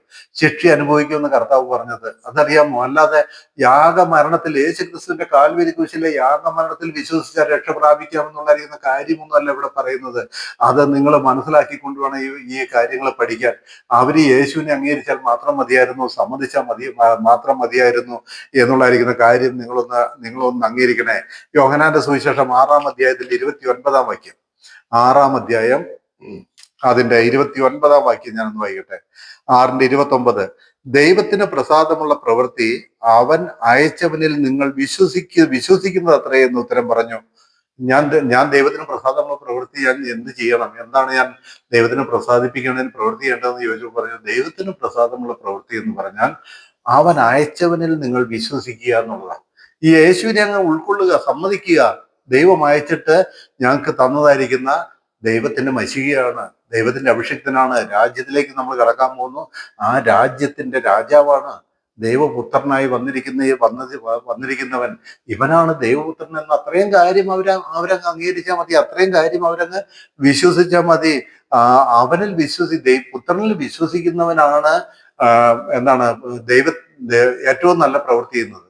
ആ യഹൂദന്മാരുടെ കാലത്ത് നമ്മൾ പുത്രനിൽ വിശ്വസിച്ചാൽ മതിയോ? നിങ്ങൾ ശ്രദ്ധിക്കുക, നമ്മള് യേശു ദൈവപുത്രനാണ് എന്ന് വിശ്വസിച്ചാൽ നിങ്ങൾ സ്വർഗത്തിൽ പോവുമോ? നിങ്ങൾ രക്ഷ പ്രാപിക്കുമോ? യേശു മശിഹയാണ് എന്ന് വിശ്വസിച്ചാൽ നിങ്ങൾ രക്ഷ പ്രാപിക്കുമോ? നിങ്ങൾ പറ. ആ യേശു യഹൂദന്മാരുടെ രാജാവാണ് എന്ന് വിശ്വസിച്ചാൽ നിങ്ങൾ രക്ഷ പ്രാപിക്കുമോ? ജാതികളായിരിക്കുന്ന നമുക്ക് ഈ വിധത്തിലല്ല ദൈവം രക്ഷാ പദ്ധതി ഒരുക്കിയിരിക്കുന്നത്. നമുക്കൊരുക്കിയിരിക്കുന്ന രക്ഷാ പദ്ധതി നമ്മുടെ ഓരോരുത്തരുടെയും പാപത്തിന്റെ പരിഹാരം കാൽവരിയിലെ കുരിശിൽ കർത്താവായി യേശു ക്രിസ്തു നിവർത്തിച്ചു. എനിക്ക് പകരമായി എന്റെ കർത്താവ് മരിച്ചു. എന്റെ പാപത്തിന്റെ പ്രായശ്ചിത്തം ആ കുരിശിലാണ് നടന്നതെന്ന് വിശ്വസിക്കണം. അതാണ് അംഗീകരിക്കേണ്ടത്, അതാണ് വിശ്വസിക്കേണ്ടത്. അത് നിങ്ങൾ മനസ്സിലാക്കുക. യഹൂദന്മാർക്ക് അത് വേണ്ട. യഹൂദന്മാർക്ക് എന്ത് ചെയ്താൽ മതി? യേശുവിനെ ദൈവം അയച്ചവനെന്ന് വിശ്വസിച്ചാൽ മതി, ദൈവത്തിന്റെ പുത്രനെന്ന് വിശ്വസിച്ചാൽ മതി. മറ്റൊന്നും അവർക്ക് വിശ്വസിക്കേണ്ട. യോഹന്നാന്റെ സുവിശേഷം 6-ാം അധ്യായത്തിന്റെ 39-ാം വാക്യം, 39-ാമത്തെ വാക്യം ഞാനൊന്ന് വായിക്കാം. ശ്രദ്ധിക്കുക. അവൻ എനിക്ക് തന്നതിൽ ഒന്നും കളയാതെ എല്ലാം ഒടുക്കത്തെ നാളിൽ ഉയർത്തെഴുന്നേൽപ്പിക്കണം എന്നാവുന്നു എന്നെ അയച്ചവന്റെ ഇഷ്ടം. 40-ാം വാക്യം, പുത്രനെ നോക്കിക്കൊണ്ട് അവനിൽ വിശ്വസിക്കുക. പുത്രനെ നോക്കിക്കൊണ്ട്, കുരിശിനെ നോക്കിക്കൊണ്ടല്ല, യാഗമരണത്തെ നോക്കിക്കൊണ്ടല്ല, പുത്രനെ നോക്കിക്കൊണ്ട് അവനിൽ വിശ്വസിക്കുന്ന ഏവനും നിത്യജീവൻ ഉണ്ടാകണം എന്നാകുന്നു എന്റെ പിതാവിന്റെ ഇഷ്ടം. യഹൂദന്മാര് പുത്രനായി ക്രിസ്തുവിനെ അംഗീകരിക്കണം, ദൈവത്തിന്റെ പുത്രനായി അംഗീകരിക്കണം, ദൈവം അയച്ച മശിഹയായിട്ട് അംഗീകരിക്കണം. ആ പുത്രനെ നോക്കിക്കൊണ്ട് അവനെ വിശ്വസിക്കുന്ന ഏവനെ നിത്യജീവൻ ഉണ്ടാകണമെന്നാവുന്നു എന്റെ പിതാവിന്റെ ഇഷ്ടം. ഞാൻ അവനെ ഒടുക്കത്തെ നാളിൽ ഉയർത്തെഴുന്നേൽപ്പിക്കും. ഉയർത്തെഴുന്നേൽപ്പിക്കുന്നത് കാൽവരി കുരിശിൽ ഞാൻ മരിച്ചു എന്ന് വിശ്വസിക്കുന്ന അവനെ ഉയർത്തെഴുന്നേൽപ്പിക്കുന്നല്ല.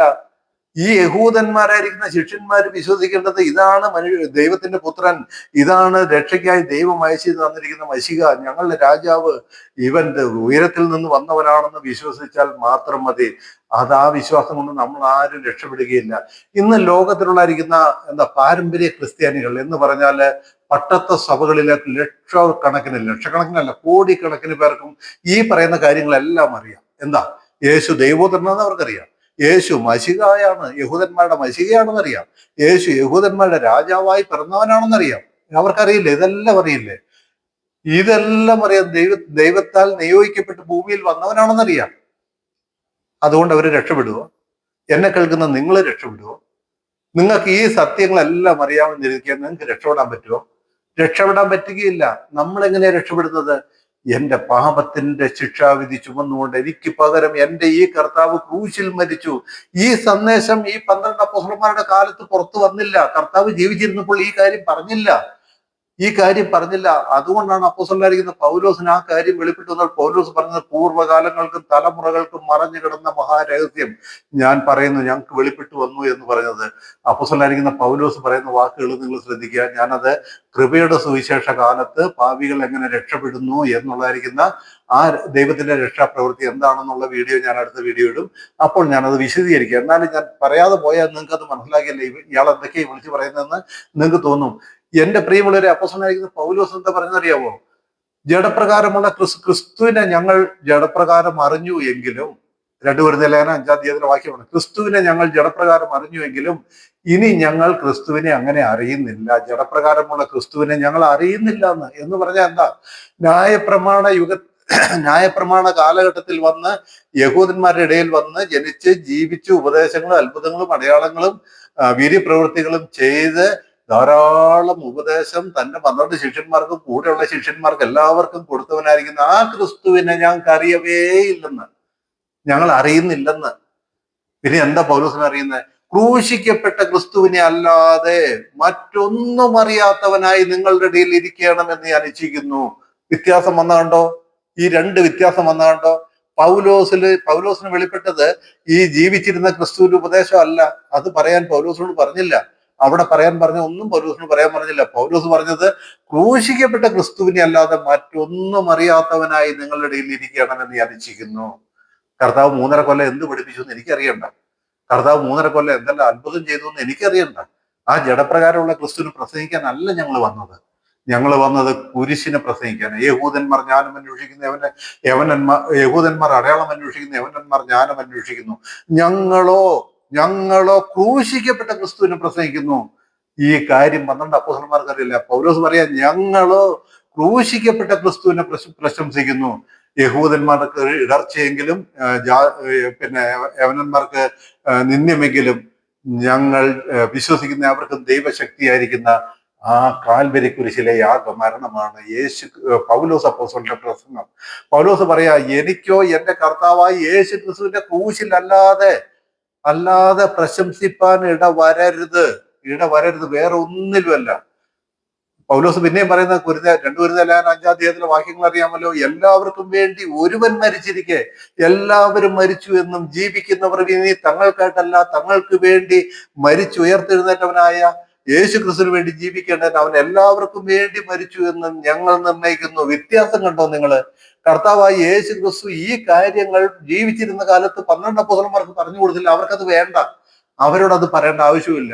അവർക്ക് ആകെ യേശു ദൈവപുത്രനാണെന്ന് വിശ്വസിക്കണം, മശീഹയാണെന്ന് വിശ്വസിക്കണം, യേശു ക്രിസ്തു പറഞ്ഞായിരിക്കുന്ന ഉപദേശങ്ങൾ വിശ്വസിക്കണം, യേശു ക്രിസ്തു പറഞ്ഞതായിരിക്കുന്ന സുവിശേഷം വിശ്വസിക്കണം. ഏത് സുവിശേഷം? നമ്മൾ രാജ്യത്തിലേക്ക് കടക്കാൻ പോകുന്നു എന്നുള്ളതായിരിക്കുന്ന കാര്യം അവര് വിശ്വസിക്കണം. അവർക്ക് അതിന്റെ അപ്പുറത്തേക്ക് ഒന്നും അറിയില്ല. 12 അപ്പോസ്തലന്മാര് ക്രൂശിനെ കുറിച്ച് പറഞ്ഞത് ഞാൻ ആദ്യം പറഞ്ഞല്ലോ. കൊലപാതകത്തിന്റെ മരമായിട്ടാണ് പത്രോസ് പ്രസംഗിക്കുന്നത്. നിങ്ങൾ അവനെ ക്രൂശിച്ചു കൊന്നു, നിങ്ങൾ അവന് കൊലപാതകന്മാരാകുന്നു. പത്രോസിന് അത് കൊലപാതകത്തിന്റെ മരമാണെങ്കിൽ പൗലോസ് പറഞ്ഞു, എനിക്കോ എന്റെ കർത്താവായി യേശു ക്രിസ്തുവിന്റെ ക്രൂശിൽ അല്ലാതെ പ്രശംസിപ്പാൻ ഇടവരരുതെന്ന് പറഞ്ഞു. ഇവിടെ പൗലോസിന് പ്രശംസ വിഷയ ക്രൂശ്, പത്രോസിനത് കൊലപാതകത്തിന്റെ മരം. 2 വ്യത്യാസം കണ്ടോ നിങ്ങള്? 2 വ്യത്യാസം കണ്ടോ? ഇത് തിരിച്ചറിയാതെ നിങ്ങൾ എത്ര ദൈവവചനം പഠിച്ചാലും എങ്ങനെ ആരെല്ലാം പഠിപ്പിച്ച് നിങ്ങൾ പഠിച്ചു വ്യാഖ്യാനിച്ചാലും നിങ്ങൾക്ക് സത്യങ്ങളുടെ പൊരുൾ തിരിച്ചറിയാൻ പറ്റില്ല. പ്രിയമുള്ളവരെ, ഞാൻ സ്നേഹത്തോട് ഓർമ്മപ്പെടുത്തുകയാണ്. ഇവിടെ പറഞ്ഞായിരിക്കുന്ന കാര്യം യേശുവിനെ വിശ്വസിച്ചാൽ മതി. യേശു ദൈവത്തിന്റെ പുത്രനാണെന്ന് വിശ്വസിക്കണം, മശീഹയാണെന്ന് വിശ്വസിക്കണം, യേശു അവർക്ക് വേണ്ടി അയക്കപ്പെട്ടവനാണ് എന്നുള്ള കാര്യം അവര് വിശ്വസിക്കണം എന്നുള്ളത് മാത്രമേ അവിടെ പറയുന്നുള്ളൂ. യോഹന്നാന്റെ സുവിശേഷം 8-ാം അധ്യായത്തിന്റെ 24-ാം വാക്യം, 8-ാം അധ്യായത്തിന്റെ 24-ാം വാക്യം നിങ്ങളൊന്ന് ശ്രദ്ധിക്കുക. 23 മുതലുള്ള വാക്യം. അവൻ അവരോട്, നമ്മുടെ കർത്താവ് പറയാണ്, അവൻ അവരോട്, നിങ്ങൾ കീഴിൽ നിന്നുള്ളവർ, ഞാൻ മേലിൽ നിന്നുള്ളവൻ. നിങ്ങൾ ഈ ലോകത്തിൽ നിന്നുള്ളവർ, ഞാൻ ഈ ലോകത്തിൽ നിന്നുള്ളവനല്ല. ആകയാൽ നിങ്ങളുടെ പാപങ്ങളിൽ നിങ്ങൾ മരിക്കും എന്ന് ഞാൻ നിങ്ങളോട് പറഞ്ഞു. ഞാൻ അങ്ങനെയുള്ളവനെന്ന് വിശ്വസിക്കാഞ്ഞാൽ എങ്ങനെയുള്ളവനെന്ന് വിശ്വസിക്കാൻ ഞാൻ മേലിൽ നിന്ന് വന്നവൻ, ദൈവത്താൽ അയക്കപ്പെട്ടവൻ എന്ന് ഞാൻ അങ്ങനെയുള്ളവൻ എന്ന് വിശ്വസിക്കാഞ്ഞാൽ നിങ്ങൾ നിങ്ങളുടെ പാപങ്ങളിൽ മരിക്കും എന്ന് പറഞ്ഞു. നോക്കിക്കേ, ഞാൻ ക്രൂശിൽ മരിച്ചു, നിങ്ങളുടെ പാപം പരിഹരിച്ചു എന്ന് വിശ്വസിക്കാഞ്ഞാൽ നിങ്ങൾ നിങ്ങളുടെ പാപങ്ങളിൽ മരിക്കും എന്നാണ് പറഞ്ഞത്. ഞാൻ മേലിൽ നിന്ന് വന്നവനാണെന്ന് നിങ്ങൾ വിശ്വസിച്ചില്ലെങ്കിൽ, അംഗീകരിച്ചില്ലെങ്കിൽ, ഞാൻ നിങ്ങളുടെ മഷികയാണെന്ന് നിങ്ങൾ അംഗീകരിച്ചില്ലെങ്കിൽ നിങ്ങൾ നിങ്ങളുടെ പാപങ്ങളിൽ മരിക്കും. വ്യത്യാസം കാണുന്നുണ്ടോ? മനസ്സിലാകുന്നുണ്ടോ? ഞാൻ ഈ കാര്യങ്ങളൊക്കെ പറയുന്നത് നിങ്ങൾക്ക് ഈ കാര്യങ്ങളൊന്ന് തരംതിരിച്ച് തരാൻ വേണ്ടിയാണ്. യോഹന്നാന്റെ സുവിശേഷം 11-ാം അധ്യായത്തിന്റെ 25-26 വാക്യം. യോഹന്നാന്റെ സുവിശേഷം 11-ാം അധ്യായം 25-ഉം 26-ഉം വാക്യം നോക്കുക. യേശു അവളോട് ഞാൻ തന്നെ പുനരുത്ഥാനവും ജീവനുമാകുന്നു. എന്നിൽ വിശ്വസിക്കുന്നവൻ മരിച്ചാലും ജീവിക്കും. ജീവിച്ചിരുന്ന് എന്നിൽ വിശ്വസിക്കുന്നവൻ ആരും ഒരു നാളും മരിക്കുകയില്ല. ഇത് നീ വിശ്വസിക്കുന്നുവോ എന്ന് പറഞ്ഞു. നോക്കിക്കേ, യേശു അവളോട് പറയുകയാണ്, അതായത് മാർത്തയോട് പറയുന്നതാണ്, എന്നിൽ വിശ്വസിക്കുന്നവൻ. അതായത് ഈ യഹൂദന്മാർ യേശുവിനെ വിശ്വസിച്ചാൽ മതി എന്ന് രക്ഷപ്പെടാൻ. ഇതല്ലേ ഞാൻ കഴിഞ്ഞ വീഡിയോയിൽ പറഞ്ഞ പഴയ നിയമ പിതാക്കന്മാരുടെ കാലത്ത് ഓരോരുത്തരോടും എന്തെന്താണോ വിശ്വസിക്കാൻ പറഞ്ഞത് അത് ചെയ്താൽ മതി. നോഹയോട് വെള്ളം പൊങ്ങും, ഭൂമി നശിക്കും, പെട്ടകമുണ്ടാക്കാൻ പറഞ്ഞാൽ അത് വിശ്വസിച്ചാൽ മതി. അബ്രഹാമിനോട് ഞാൻ കാണിക്കാനിരിക്കുന്ന ദേശത്തേക്ക് വിട്ടുപോരുക എന്ന് പറഞ്ഞാൽ അത് വിശ്വസിച്ചാൽ മതി. അബ്രഹാമിനോട് നിനക്ക് 100 വയസ്സുള്ളപ്പോൾ മകൻ ജനിക്കുമെന്ന് പറഞ്ഞാൽ അത് വിശ്വസിച്ചാൽ മതി. അബ്രഹാമിനോട് നിന്റെ ഏകജാതനം ബലി അർപ്പിക്കാൻ പറഞ്ഞാൽ അത് വിശ്വസിച്ചാൽ മതി. കാര്യങ്ങൾ മനസ്സിലാവുന്നുണ്ടോ? എന്ന് പറഞ്ഞതുപോലെ എല്ലാ ഏത് കാലത്തും അവരോട് എന്താണോ ചെയ്യാൻ ദൈവം പറഞ്ഞത് അത് വിശ്വസിച്ചാൽ മതി. ന്യായപ്രമാണ കാലഘട്ടത്തിലെ യഹൂദന്മാരോട് മോശയിലൂടെ കൊടുത്ത കൽപ്പനകളും ചട്ടങ്ങളും പാലിക്കുകയും ദേവാലയ കർമ്മങ്ങൾ അനുഷ്ഠിക്കുകയും യാഗങ്ങൾ അർപ്പിക്കുകയും വഴിപാടുകൾ ചെയ്യുകയും ചെയ്യാൻ പറഞ്ഞാൽ അത് വിശ്വസിച്ചാൽ മതി. ആ വിശ്വാസം ദൈവം നീതിയായി കണക്കിടും. ഇവിടെ കർത്താവ് പറഞ്ഞത് എന്നെ വിശ്വസിച്ചാൽ മതി എന്നാ. എന്നിൽ വിശ്വസിക്കുന്നവൻ മരിക്കുകയില്ല, എന്നിൽ വിശ്വസിക്കുന്നവൻ മരിച്ചാലും ജീവിക്കും എന്നാണ് അവിടെ പറഞ്ഞതെന്ന് കാണാനായിട്ട് പറ്റും.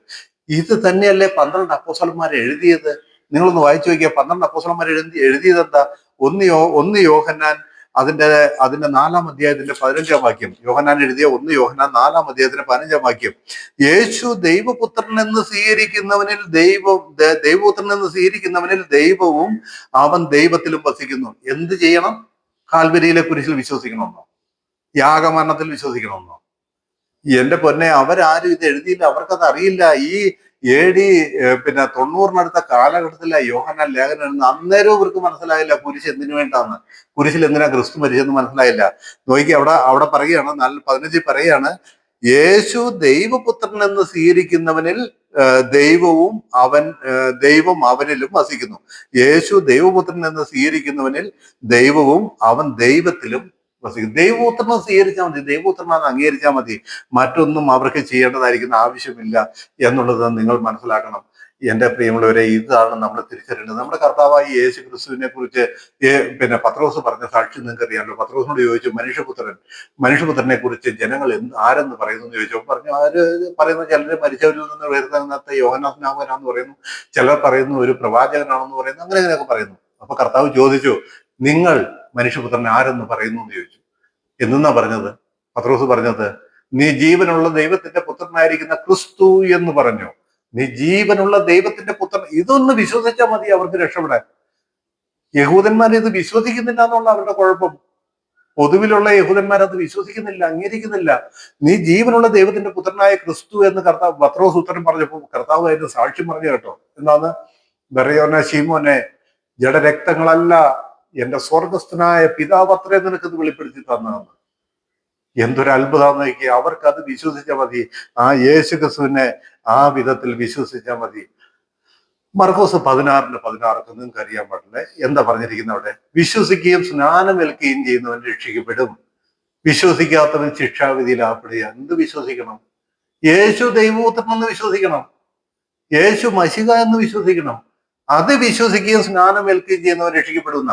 അതെടുത്തിട്ട് ഇന്നത്തെ പ്രസംഗകരങ്ങ് പ്രസംഗിക്കും. എന്താണെന്നറിയാവോ? കാൽവരിയിലെ കുരിശിൽ യാഗമായി തീർന്ന യേശു ക്രിസ്തുവിനെ വിശ്വസിക്കുകയും സ്നാനമേൽക്കുകയും ചെയ്യുന്നവർ രക്ഷിക്കപ്പെടുന്നു. അവിടെ എന്തെങ്കിലും അതെങ്ങനെ എഴുതിയിട്ടുണ്ടോ? 12 അപ്പോസ്തലന്മാർക്ക് അത് അറിയാമോ? അതൊന്നും അല്ല അവിടെ പറഞ്ഞത്. വിശ്വസിക്കുകയും സ്നാനമേൽക്കുകയും ചെയ്യുന്നവർ രക്ഷിക്കപ്പെടും എന്ന് പറഞ്ഞാൽ അതിന്റെ അർത്ഥം യേശു ദൈവപുത്രനെന്ന് വിശ്വസിച്ച് ആ യേശുവിന്റെ നാമത്തെ സ്നാനമേറ്റാൽ അവർ രക്ഷിക്കപ്പെടുന്ന. വിശ്വസിക്കുന്നവരാൽ ഈ അടയാളങ്ങൾ നടക്കും. അതിന്റെ തൊട്ട് താഴെ പറയാം, വിശ്വസിക്കുന്നവരാൽ ഈ അടയാളങ്ങൾ നടക്കും. എന്ത് വിശ്വസിക്കുന്നവരാല്? അവർ മരണകരമായ ആണെന്ന് കുടിച്ചാൽ ഹാനി സംഭവിക്കുകയില്ല, അവര് സർപ്പങ്ങളെ പിടിച്ചെടുക്കും, തേളുകളെ പിടിച്ചെടുക്കും, അങ്ങനെ ഒരുപാട് കാര്യങ്ങൾ അവിടെ പറയുന്നുണ്ടല്ലോ. ഞാൻ വാക്യം വായിക്കുന്നില്ല, സമയദൈർഘ്യമാക്കണമെന്ന് ഓർത്തിട്ടാണ്. അവിടെ വിശ്വസിക്കുന്നവരാൽ ഈ അടയാളം നടക്കും എന്ന് പറഞ്ഞാൽ എന്ത് വിശ്വസിക്കുന്നവരാൽ? അതൊക്കെ എടുത്തിട്ട് ഇന്നത്തെ ക്രിസ്തീയ ലോകം പ്രസംഗിക്കുകയാണ്, കാൽവരിയിലെ യാഗമരണത്തിൽ വിശ്വസിക്കുന്നവരാൽ ഈ അടയാളങ്ങൾ നടക്കും. എന്റെ പൊന്നെ, എവിടെയാ പറഞ്ഞ്? യേശുവിനെ ദൈവപുത്രനെന്ന് വിശ്വസിക്കുന്നവരാൽ ഈ അടയാളങ്ങൾ നടക്കുന്ന സുവിശേഷങ്ങളിൽ അതേ ഉള്ളൂ. യേശുവിനെ ദൈവപുത്രനായി വിശ്വസിക്കുക എന്നുള്ളത് മാത്രമേ ഉള്ളൂ എന്ന് കാര്യം മനസ്സിലാക്കണം. വിശ്വസിക്കുകയും സ്നാനമേൽക്കുകയും ചെയ്യുന്നവൻ രക്ഷിക്കപ്പെടും എന്ന് പറഞ്ഞത് ആ അർത്ഥത്തിലാണ് എന്നുള്ളത് നിങ്ങൾ മനസ്സിലാക്കുക. അല്ലാതെ മറ്റൊരു കാര്യവുമല്ല പറയുന്നത്. വിശ്വസിക്കുന്നവരെ സ്നാനപ്പെടുത്തി ശിഷ്യരാക്കിക്കൊള്ളുവിൻ എന്ന് കർത്താവ് കൊടുത്തായിരിക്കുന്ന അന്ത്യനിയോഗം എന്താ? വിശ്വസിക്കുന്നവരെ സ്നാനപ്പെടുത്തി ശിഷ്യരാക്കിക്കൊള്ളുക. എന്ത് വിശ്വസിക്കുന്നവരെ? യാഗമരണത്തിലോ ക്രൂശിലെ മരണത്തിലോ? ക്രൂശ് അവർക്ക് കൊലപാതക മരം വന്നേ, പിന്നെ കൊലപാതക മരം ചോന്നുണ്ട് അവർ നടക്കൂ. ക്രൂശല്ല അവരുടെ വിഷയം. വിശ്വസിക്കുന്നവരെ സ്നാനപ്പെടുത്തി ശിഷ്യരാക്കിക്കൊള്ളുവിൻ എന്ന് പറഞ്ഞത് യേശു ദൈവപുത്രനായ ക്രിസ്തുവാണ് എന്ന് വിശ്വസിക്കുന്നവരെ സ്നാനപ്പെടുത്തി ശിഷ്യരാക്കാനായി പറഞ്ഞത്. സുവിശേഷങ്ങളിൽ കർത്താവ് പറഞ്ഞ അത്രയേ ഉള്ളൂ. കുരിശിലെ യാഗമരണവും അതിലൂടെയുള്ള രക്ഷയും പറഞ്ഞിട്ടില്ല. അത് പൂർവ്വകാലങ്ങൾക്ക് തലമുറകൾക്ക് ഈ 12 അപ്പോസ്തലന്മാർക്കും എല്ലാം മറഞ്ഞിരുന്ന കർത്താവ് ജീവിച്ചിരുന്നപ്പോൾ പോലും ക്രൂശിലെ മരണത്തിലൂടെ ഒരു രക്ഷാ പദ്ധതി ലോക ജനത്തിന് വേണ്ടി, സർവ്വലോകത്തിന്റെയും, അത് ആദ്യം പറഞ്ഞ ലോകമല്ല, യഹൂദന്മാരുടെ ലോകമല്ല, സർവ്വലോകത്തിന്റെയും രക്ഷയ്ക്ക് ക്രൂശിലൂടെ ഒരു രക്ഷാമാർഗം തുറക്കുന്നു എന്ന് ഇവർക്ക് ആർക്കും അറിയില്ല. ആ മഹാരഹസ്യം വെളിപ്പെട്ടത് അപ്പോസ്തലനായിരിക്കുന്ന യോഹന്നാന് മാത്രമാണ് എന്നുള്ളതായിരിക്കുന്ന കാര്യം നിങ്ങൾ മനസ്സിലാക്കണം. അപ്പോസ്തല പ്രവൃത്തിയില് ഈ പറയുന്നതായിരിക്കുന്ന അപ്പോസ്തലന്മാരുടെ പ്രസംഗ വിഷയം എന്തായിരുന്നു അറിയാമോ? അപ്പോസ്തലന്മാരുടെ പ്രസംഗ വിഷയവും ഇത് തന്നെയായിരുന്നു. അവരാരും കാൽവരി കുരിശ് പ്രസംഗിച്ചില്ല. 12 അപ്പോസ്തലന്മാരുടെ കാര്യം പറയുന്നത്. 12 അപ്പോസ്തലന്മാർ കാൽവരി കുരിശ് പ്രസംഗിച്ചില്ല. ഞാൻ നിങ്ങളെ ചില വാക്യങ്ങളൊന്ന് വായിച്ച് കേൾപ്പിക്കട്ടെ. അപ്പോസ്തല പ്രവൃത്തി അതിന്റെ 2-ാം അധ്യായത്തിലേക്ക് വരാം. അതിന്റെ അപ്പോസ്തല പ്രവൃത്തി 2-ാം അധ്യായത്തിന്റെ 2-ാം അധ്യായത്തിലെ പത്രോസ് പ്രസംഗിക്കുന്നതായിരിക്കുന്ന വാക്യം ഒന്ന് വായിക്കാം. 2:36. ആകയാൽ നിങ്ങൾ ക്രൂശിച്ച ഈ യേശുവിനെ തന്നെ ദൈവം കർത്താവും ക്രിസ്തുവുമാക്കി വെച്ചു എന്ന് ഇസ്രായേൽ ഗ്രഹം ഒക്കെയും നിശ്ചയമായി അറിഞ്ഞോളട്ടെ. അപ്പോസ്തല പ്രവൃത്തി 2-ാം അധ്യായത്തില് വന്നുകൂടിയവർ ആരോടാ പ്രസംഗിക്കുന്നത്? ഇസ്രായേൽ ഗ്രഹം. നിങ്ങൾ ക്രൂശിച്ച ഈ യേശുവിനെ തന്നെ ദൈവം കർത്താവും ക്രിസ്തുവുമാക്കി വെച്ചു. കുരിശല്ല അവിടുത്തെ പ്രസംഗം. നിങ്ങളുടെ കർത്താവാ, നിങ്ങളുടെ രക്ഷകന മശിഹായ. ക്രിസ്തു എന്ന് പറഞ്ഞ മശിഹ അല്ലെങ്കിൽ അഭിഷിക്തൻ. നിങ്ങളുടെ മശിഹാക്കി വെച്ചിരിക്കുകയാണ് എന്ന് ഇസ്രായേൽ ഗ്രഹം ഒക്കെയും അറിഞ്ഞുകൊള്ളട്ടെ എന്നാണ് അവരുടെ പ്രസംഗ വിഷയം. ഇനി ഞാൻ നിങ്ങൾക്ക് തെളിവ് തരാവേ. അപ്പോസ്തല പ്രവൃത്തി 8-ാം അധ്യായത്തിലേക്ക് വരാം. അപ്പോസ്തല പ്രവൃത്തി 8-ാം അധ്യായത്തിലേക്ക്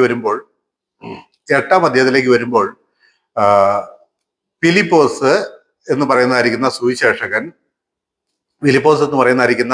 സുവിശേഷകൻ ശമര്യ ജാതിയുടെ അടുക്കൽ, കാരണം കർത്താവ് മരിച്ചു ഉയർത്തെഴുന്നേറ്റ് കഴിഞ്ഞിട്ടാണല്ലോ, നിങ്ങൾ ഓർക്കണം. ശമര്യ ജാതിയുടെ അടുക്കൽ ചെന്നിട്ട് പറഞ്ഞ സുവിശേഷം എന്താണെന്ന് നിങ്ങളൊന്ന് കേൾക്കുക. 8-ാം അധ്യായം അപ്പോസ്തല പ്രവൃത്തി 8-ാം അധ്യായം 12-ാം വാക്യം. എന്നാൽ ദൈവരാജ്യത്തെയും യേശു ക്രിസ്തുവിന്റെ നാമത്തെയും കുറിച്ചുള്ള സുവിശേഷം. ഏത് സുവിശേഷ? ഫിലിപ്പോസ് എന്ന് കർത്താവ് ഉയർത്തെഴുന്നേറ്റ് കഴിഞ്ഞിട്ടുള്ള സംഭവമല്ലേ, നിങ്ങൾക്ക് അറിയാമല്ലോ. ഏത് സുവിശേഷ പറഞ്ഞ? എന്നാൽ ദൈവരാജ്യത്തെയും, ദൈവരാജ്യം സമീപിച്ചിരിക്കുന്നു എന്നുള്ള കാര്യം, അത് അവർക്ക് വാഗ്ദത്തം ചെയ്ത യഹൂദന്മാർക്ക്. എന്നാൽ ദൈവരാജ്യത്തെയും യേശു ക്രിസ്തുവിന്റെ നാമത്തെയും കുറിച്ചുള്ള, നാമം മാത്രം, യേശു ക്രിസ്തു എന്ന ദൈവപുത്രന്റെ നാമം, യേശു, അല്ലാതെ കുരിശിൽ നിങ്ങൾക്ക് യാഗമായി, കുരിശല്ല പ്രസംഗ വിഷയം. ഞാൻ പറഞ്ഞില്ലേ ആദ്യം, പൗലോസിന്റെ പ്രശംസ എവിടെയാന്ന് പറഞ്ഞാൽ കുരിശിൽ. ഇവരെന്താ പറയുന്നത്? ഇവരെന്ത് സുവിശേഷം അറിയിക്കുന്നതെന്ന് നിങ്ങൾ ശ്രദ്ധിക്കുക. നോക്കിയേ, ദൈവരാജ്യത്തെയും യേശുക്രിസ്തുവിന്റെ നാമത്തെയും കുറിച്ചുള്ള സുവിശേഷം അറിയിക്കുന്ന ഫിലിപ്പോസിനെ അവർ വിശ്വസിച്ചപ്പോൾ പുരുഷന്മാരും സ്ത്രീകളും സ്നാനമേറ്റു. ശീമോൻ താനും വിശ്വസിച്ചു, സ്നാനമേറ്റു, ഫിലിപ്പോസിനോട് ചേർന്ന് നിന്നു. നോക്കി അവിടെ പറഞ്ഞത് എന്താണ് എന്ന് നിങ്ങൾക്കറിയാമോ? യേശുക്രിസ്തുവിന്റെ നാമവും ദൈവരാജ്യവും അവർ പ്രസംഗിക്കുന്നത്. അവര് കുരിശിൽ എന്ത് നടന്നു എന്ന് അവർക്ക് അറിയില്ലെന്ന്. അതാ ഞാൻ പറയുന്നത്. അത് കർത്താവ് അവർക്ക് പറഞ്ഞു കൊടുത്തില്ല. അവരുടെ തെറ്റല്ലത്. കർത്താവ് അവർക്ക് പറയാം, അത് അവിടെ വെളിപ്പെടുത്താനുള്ള കാര്യമല്ലത്. അവർക്ക് ഈ കാലഘട്ടത്തിൽ ഉള്ള യഹൂദന്മാർക്ക് യേശുവിനെ അംഗീകരിച്ചാൽ മാത്രം മതി അവർക്ക് രക്ഷപ്പെടാൻ. യേശു പറയുന്ന കാര്യങ്ങൾ അംഗീകരിച്ചാൽ മാത്രം മതി. അത് നിങ്ങൾ മനസ്സിലാക്കുക. ഫിലിപ്പോസിന്റെ അതിന്റെ തന്നെ ഇതേ അപ്പോസ്തല പ്രവൃത്തി തന്നെ 36 വാക്യത്തിലേക്ക് വരാം. 36 അവർ ഇങ്ങനെ വഴി പോകുകയിൽ വെള്ളമുള്ള ഒരു സ്ഥലത്ത് എത്തിയപ്പോൾ ഷണ്ടൻ, ഇതാ വെള്ളം, ഞാൻ സ്നാനം ഏൽക്കുന്നതിന് എന്ത് വിരോധം എന്ന് പറഞ്ഞു. അതിന് ഫിലിപ്പോസ്, നീ പൂർണ്ണ ഹൃദയത്തോടെ വിശ്വസിക്കുന്നുവെങ്കിൽ ആകാം എന്ന് പറഞ്ഞു. യേശു ക്രിസ്തു ദൈവപുത്രൻ എന്ന് ഞാൻ വിശ്വസിക്കുന്നു എന്നവൻ ഉത്തരം പറഞ്ഞു. സംഭവം എല്ലാവർക്കും അറിയാമല്ലോ. എത്യോപ്യയിലെ ഷണ്ടൻ ഇവിടെ എരുശലേമിൽ നമസ്കരിക്കാൻ വന്നിട്ട് തിരിച്ചു പോവുക. തേരിൽ ഇരുന്നു കൊണ്ട് യെശയ്യാ പ്രവാചകന്റെ പുസ്തകം വായിച്ചു. കൂടെ നടക്കാൻ പറഞ്ഞു ദൈവാത്മാവ് ഫിലിപ്പോസിനോട്. ഫിലിപ്പോസ് കൂടെ നടന്നു. എന്നിട്ട് ഫിലിപ്പോസ് ഇതേക്കുറിച്ച് ഷണ്ടൻ പറഞ്ഞു, നീ എന്നോട് കൂടെ കയറി ഇരുന്ന് ഈ വേദവാക്യം എനിക്കൊന്ന് പറഞ്ഞു തരണം എന്ന് പറഞ്ഞു. പറഞ്ഞു തന്നപ്പോൾ ആ വേദവാക്യം അടിസ്ഥാനപ്പെടുത്തിക്കൊണ്ട് ഷണ്ടനോട് ഫിലിപ്പോസ് സുവിശേഷം പറഞ്ഞു. എന്ത് സുവിശേഷമായിരിക്കും പറഞ്ഞേ? ശ്രദ്ധിച്ചേ, എന്ത് സുവിശേഷ പറഞ്ഞേ? യേശു ദൈവപുത്രൻ എന്നുള്ള സുവിശേഷം പറഞ്ഞു. അതെങ്ങനെയാ അങ്ങനെ പറഞ്ഞു എന്ന് തെളിയിക്കുന്നതല്ലേ? അതാ ഞാൻ വായിച്ചത്, ഞാൻ തെളിയിച്ചു തരാം. യേശു ദൈവപുത്രനാന്നുള്ള സുവിശേഷം പറഞ്ഞ, അല്ല കുരിശിൽ നിനക്ക് വേണ്ടി പാവപരിഹാരം വരുത്തി എന്നുള്ള സുവിശേഷം അല്ല പറഞ്ഞത്. ഇപ്പൊ മനസ്സിലാകുന്നുണ്ടോ? യേശു ദൈവപുത്രനാന്നുള്ള സുവിശേഷം പറഞ്ഞു. ആ യേശുവിന്റെ നാമത്തിൽ നീ സ്നാനം ഏൽക്കണം എന്ന് പറഞ്ഞു. അപ്പോഴാണ് തേര് മുമ്പോട്ട് പോയിക്കൊണ്ടിരിക്കുക. അപ്പൊ വെള്ളമുള്ള ഒരു സ്ഥലത്തെത്തിയപ്പോൾ ഷണ്ടൻ പറഞ്ഞു, തേര് നിർത്താൻ പറഞ്ഞു. ഇതാ വെള്ളം, ഞാൻ സ്നാനം ഏൽക്കുന്നതിന് എന്ത് തടസ്സമെന്ന് ചോദിച്ചു. അപ്പൊ ഫിലിപ്പോസ് പറഞ്ഞു, നീ പൂർണ്ണ ഹൃദയത്തോടെ വിശ്വസിക്കുന്നുവെങ്കിൽ, എന്ത് വിശ്വസിക്കണം? യേശു ദൈവപുത്രൻ എന്ന് വിശ്വസിക്കണം. നീ പൂർണ്ണ ഹൃദയത്തോടെ വിശ്വസിക്കുന്നുവെങ്കിൽ ആകാം എന്ന് പറഞ്ഞു. അതിന് ഷണ്ടൻ പറഞ്ഞ മറുപടി എന്താ? എന്റെ പാപത്തിന് വേണ്ടി കർത്താവായ യേശു ക്രിസ്തു കാൽവരി കുരിശിൽ യാഗമായി തീർന്നു എന്ന് ഞാൻ വിശ്വസിക്കുന്നു എന്നാണ് പറഞ്ഞത്. നമ്മൾ പറയുന്ന മാതിരി അല്ലല്ലോ. ഷണ്ടൻ എന്താ മറുപടി പറഞ്ഞത്? യേശു ദൈവപുത്രൻ എന്ന് ഞാൻ വിശ്വസിക്കുന്നു എന്ന് പറഞ്ഞു. തേര് നിർത്തി ഇരുവരും വെള്ളത്തിലിറങ്ങി സ്നാനപ്പെട്ടു. ഇപ്പൊ മനസ്സിലായോ എന്താന്ന്? നിങ്ങൾ ഈ വീഡിയോ മുഴുവൻ കേട്ടാലേ നിങ്ങൾക്ക് ഇതിന്റെ പൊരുൾ മനസ്സിലാവുള്ളൂ ഇതെന്താണെന്ന്. അല്ലാതെ ഇതൊക്കെ ഞാനും ഗേറ്റ് മിനിസ്ട്രിയിലെ തോമസ് സാറും ഇപ്പോൾ ഒഴുക്കിനെതിരെ നീന്തിക്കൊണ്ടിരിക്കുകയാണ്, പടപൊരുതിക്കൊണ്ടിരിക്കുകയാണ്. തെറ്റായി പഠിപ്പിച്ചു വെച്ചിരിക്കുന്ന ലോകത്ത് ഇതൊന്ന് ശരിയാവണ്ണം കാണിച്ചു കൊടുക്കാൻ വേണ്ടി ഞങ്ങൾ അത്രത്തോളം രാപകൽ അധ്വാനിക്കുകയാണ്. അതുകൊണ്ടാണ് ഞാൻ ഇത്രയും വാക്യങ്ങൾ വായിക്കുന്നത്. അപ്പൊ അവർക്ക് ആർക്കും കുരിശിൽ എന്ത് നടന്നെന്ന് അറിയില്ല. അവരുടെ പ്രസംഗ വിഷയം കുരിശല്ല. അതുകൊണ്ട് 4 സുവിശേഷങ്ങളിൽ കർത്താവ് പഠിപ്പിച്ച കാര്യങ്ങൾ അനുസരിക്കാൻ നമുക്ക് അനുസരിക്കാനുള്ളതല്ല. അത് യഹൂദ പശ്ചാത്തലത്തിൽ യഹൂദന്മാരോട് പറഞ്ഞതാണ് എന്നുള്ള കാര്യം നിങ്ങൾ മനസ്സിലാക്കണം.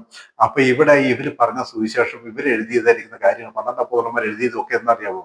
ക്രിസ്തുവിനെ വിശ്വസിക്കുക, ക്രിസ്തുവാണ് ദൈവപുത്രൻ, ക്രിസ്തുവാണ് മശിഹ, യഹൂദന്മാരുടെ പ്രത്യാശയായ മശിഹ ക്രിസ്തുവാണ്, ഞങ്ങൾ പ്രസംഗിക്കുന്നത് ക്രിസ്തുവാണ്. അതാ പ്രസംഗിക്കാനാ കർത്താവരെ ഏൽപ്പിച്ചത്. അവർക്ക് തെറ്റുപറ്റിയൊന്നുമില്ല. അവരത് തന്നെ പ്രസംഗിച്ച് അവരത് തന്നെയാണ് പറഞ്ഞത് എന്ന് ഉള്ള കാര്യം നിങ്ങൾ മനസ്സിലാക്കണം. ഞാൻ 2 കാര്യം നിങ്ങളോട് പറഞ്ഞു. ഒന്നാമത്തെ കാര്യം, ദൈവരാജ്യം സമീപിച്ചിരിക്കുന്നു, മാനസാന്തരപ്പെടുവിന്നുള്ള സുവിശേഷം അവർ വിശ്വസിക്കണം. അവര് ദൈവരാജ്യത്തിലേക്ക് കടക്കാൻ പോവുക എന്നുള്ള സുവിശേഷം അവർ വിശ്വസിക്കണം. രണ്ടാമത്തെ കാര്യം എന്താണെന്നറിയാമോ? രണ്ടാമത്തെ കാര്യം, യേശു അവരുടെ മശിഹയാണെന്ന് അവർ വിശ്വസിക്കണം. ഈ 4 സുവിശേഷ കാലഘട്ടങ്ങളിലുള്ളായിരിക്കുന്ന മനുഷ്യന്റെ രക്ഷാ പദ്ധതി എങ്ങനെയാണെന്ന് ഞാൻ പറയുന്നത്. യേശു അവരുടെ മശിഹയാണെന്ന് അവർ വിശ്വസിക്കണം. യേശു അവരുടെ ദൈവത്താൽ അയക്കപ്പെട്ട രാജാവാണ്, മശിഹയാണ്, ദൈവപുത്രനാണെന്ന് അവരങ്ങ് വിശ്വസിച്ചാൽ മതി. വേറെ ഒന്നും ചെയ്യണ്ട. അവരുടെ പ്രസംഗവും അത് തന്നെയാണ്. മൂന്നാമത് ഒരു കാര്യം കൂടെ അവർ ചെയ്യണം. വിശ്വസിച്ചാൽ മാത്രം പോരാ, അവിടെ പ്രവൃത്തിയുണ്ട്. പഴയ നിയമത്തിലും അങ്ങനെ തന്നെയല്ലേ? വിശ്വസിക്കുന്നവര് വിശ്വാസത്തിന്റെ പ്രവൃത്തി കാണിക്കണം, വേണ്ടേ? പ്രവൃത്തിയുടെയും കൂടി അടിസ്ഥാനത്തിലാണ് അവിടെയൊക്കെ രക്ഷ വന്നിരിക്കുന്നത്. ഈ കൃപായുഗത്തിലെ നമ്മുടെ രക്ഷയല്ല ഇവിടെയൊന്നും ഈ പറയുന്നത്.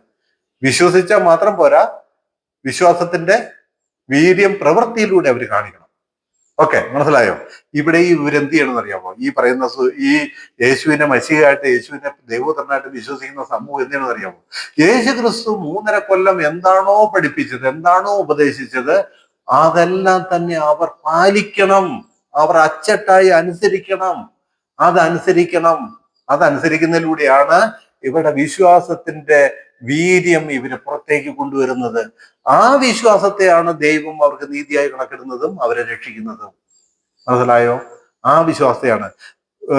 ഒരുപാട് ബാക്കിയുണ്ട്. ഇപ്പോൾ തന്നെ സമയം 1 മണിക്കൂർ ആകാനായി. അതുകൊണ്ട് ഇതിലെ എല്ലാ വാക്യവും വായിക്കുന്നത് ഞാൻ ചില കാര്യങ്ങൾ പറയട്ടെ. മത്തായി സുവിശേഷം 28-ാം അധ്യായം കർത്താവ് ഉയർത്തെഴുന്നേറ്റ് കഴിഞ്ഞതിന് ശേഷം പറഞ്ഞ അന്ത്യനിയോഗം എന്താണെന്ന് നിങ്ങൾക്ക് അറിയാമല്ലോ.